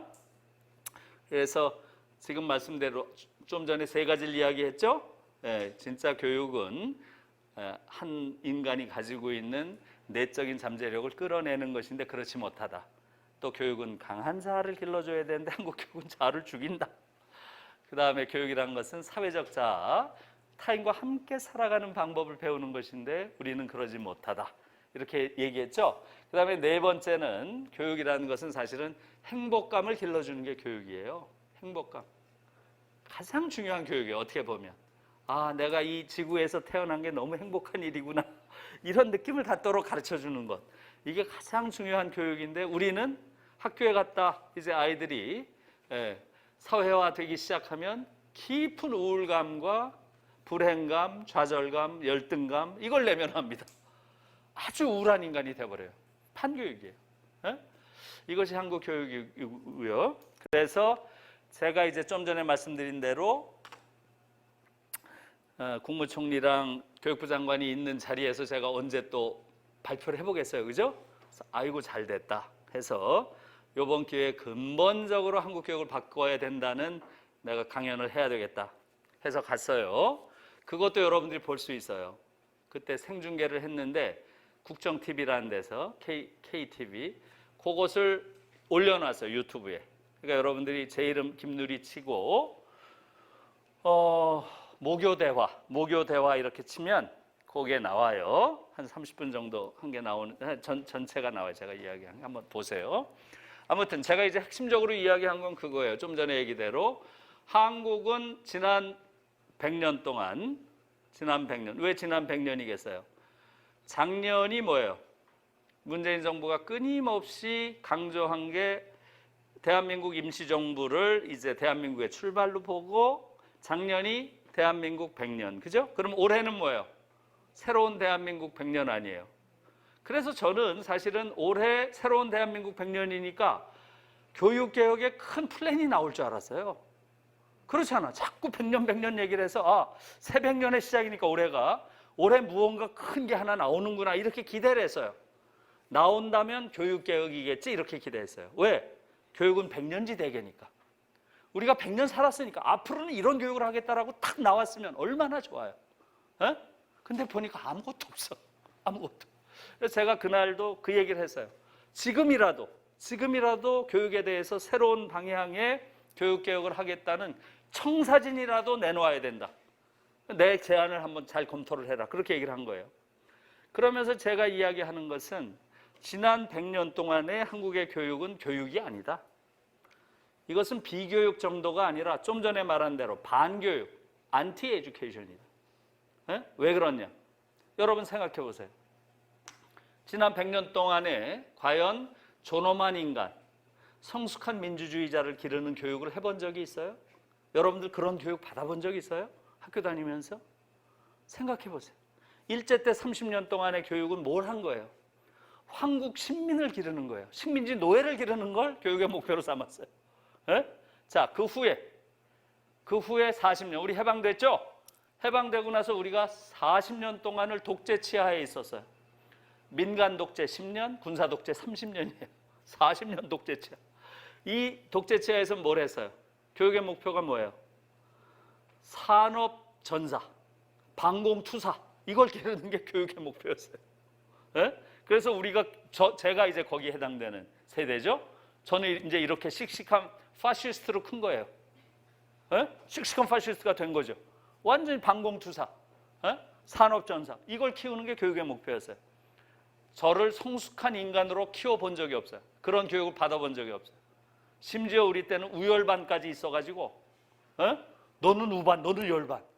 지금 생각해보면 너무 끔찍한 거죠. 어떻게 인간을 그런 식으로 나눠요? 교육 현장에서? 그런 게 있다 그래도 교육에서는 그래서는 안 되는 거죠. 아무튼 그 얘기하면 또 긴 얘기고. 그 이후에 민주정부가 됐죠. 민주정부 30년이에요. 민주정부는 제대로 이제는 존엄한 성숙한 인간을 길러냈어요. 천만에. 민주정부에서 한 것은 뭐예요? 바로 인적 자원이라고 부르는 거예요. 우리는 인적 자원을 기른다. 교육부를 인적 자원부라고 불렀어요. 나이 드신 분들은 알 거예요. 그죠? 그게 도대체 있을 수 있는 일. 인간의 인적 자원. 그러니까 자원이 두 가지가 있다고 배웠어요. Natural resource, human resource. 그러니까 철저하게 자본의 입장에서 봐서 인간을 어떻게 써먹을까? 써먹기에 유능한 어떤 자원으로 인간을 본 거예요. 그거에 대해서 문제의식을 못 느꼈어요, 우리 때. 지금 돌아보니까 그게 교육이냐 이거예요. 인간에 대한 너무나 경멸적인 관점에서 교육을 보고 있는 거죠. 돌아보면 100년 동안 단 한 번도 정말로 존엄한 인간, 성숙한 민주주의자를 기르는 교육을 우리가 받아본 적이 없어요. 그렇잖아요. 그러니까 이것은 교육이 아니다. 그러니 앞으로 100년 동안은 이제는 새로운 교육으로 나아가야 된다. 그래서 제가 제시한 목표는 한 단어로 딱 이야기를 해야 될 것 같아요.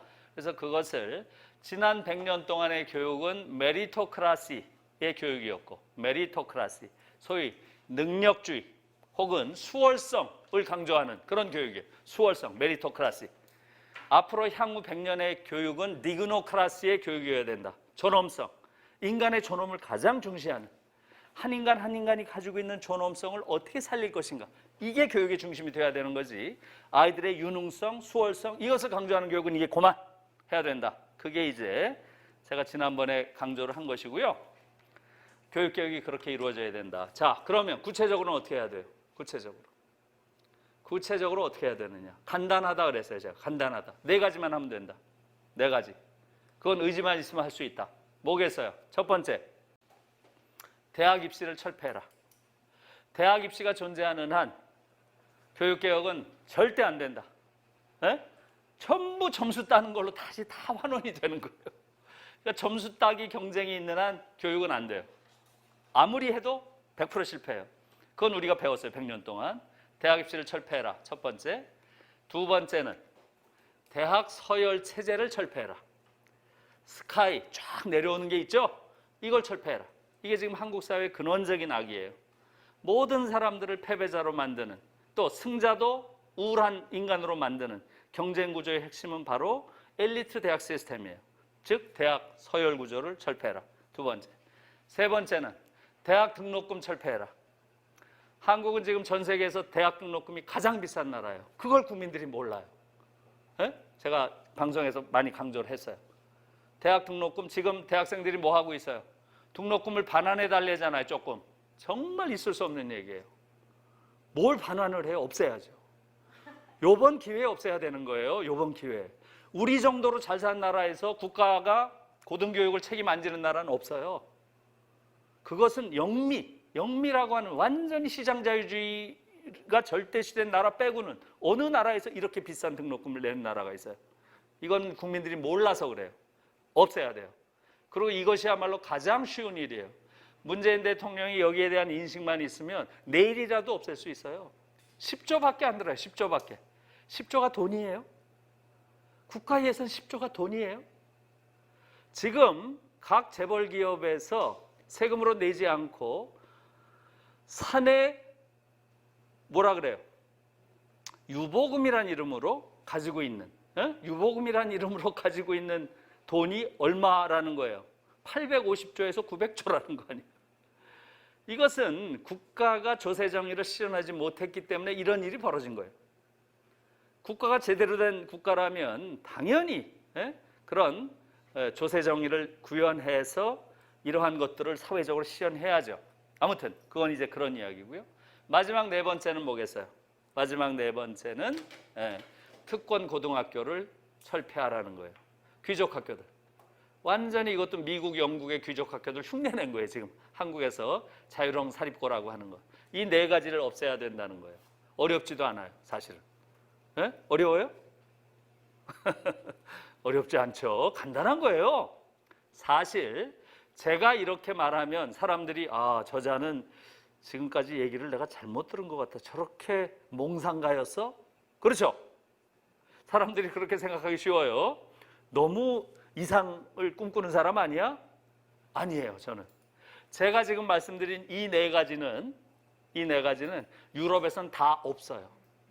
유럽에선 이미 일상이에요. 이상이 아니에요. 유럽에선 일상이에요. 우리한테는 이상이죠.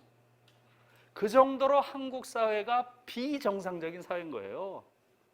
그걸 국민들 대다수가 모르는 거예요. 그래서 제가 이런 TV나 이런 데서 나와서 이야기를 해달라 그러면 기꺼이 가서 이야기를 하는 게 바로 그런 부분이에요. 이 4가지를 없애는 것은 이상도 아니고 사실은 유럽의 대부분의 국가에서는 일상이에요. 대학 입시 없어요. 대학 입시 있는 나라는 여러분들이 있는데 이렇게 생각할 거예요. 아마 영국이죠. 그래요, 안 그래요? 영국, 옥스퍼드, 케임브리지 대학에 이런 소위 서열도 있고 입시도 엄청 세지요. 특권학교도 있고. 맞아요. 영국은 유럽이 아니에요. 여러분이 알다시피 영국은 지리적으로만 유럽이지 항상 영국은 영미 모델 항상 그렇게 부르는 거예요. 지리적으로는 유럽에 가깝지만 미국이랑 똑같은 사회예요. 미국이랑 같은 거예요. 유럽이 아니에요. 영국을 제외한 대부분의 나라는 좀 전에 말한 4가지가 없어요.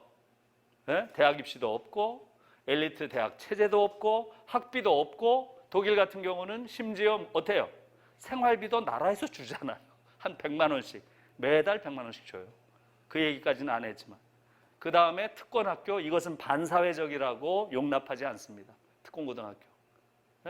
이게 대부분의 유럽의 일이에요. 꿈이 아니에요. 다시 말하면.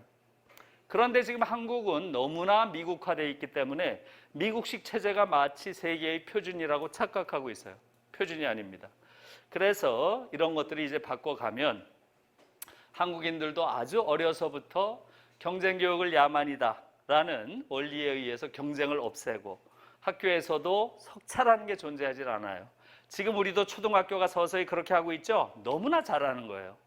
이것을 중고등학교 때도 그렇게 하고 그 다음에 대학에 갈 때도 학생들이 대학에 가서 공부를 하고자 하는 아이들은 그 공부를 다 할 수 있도록 최대한 열어줘야 돼요.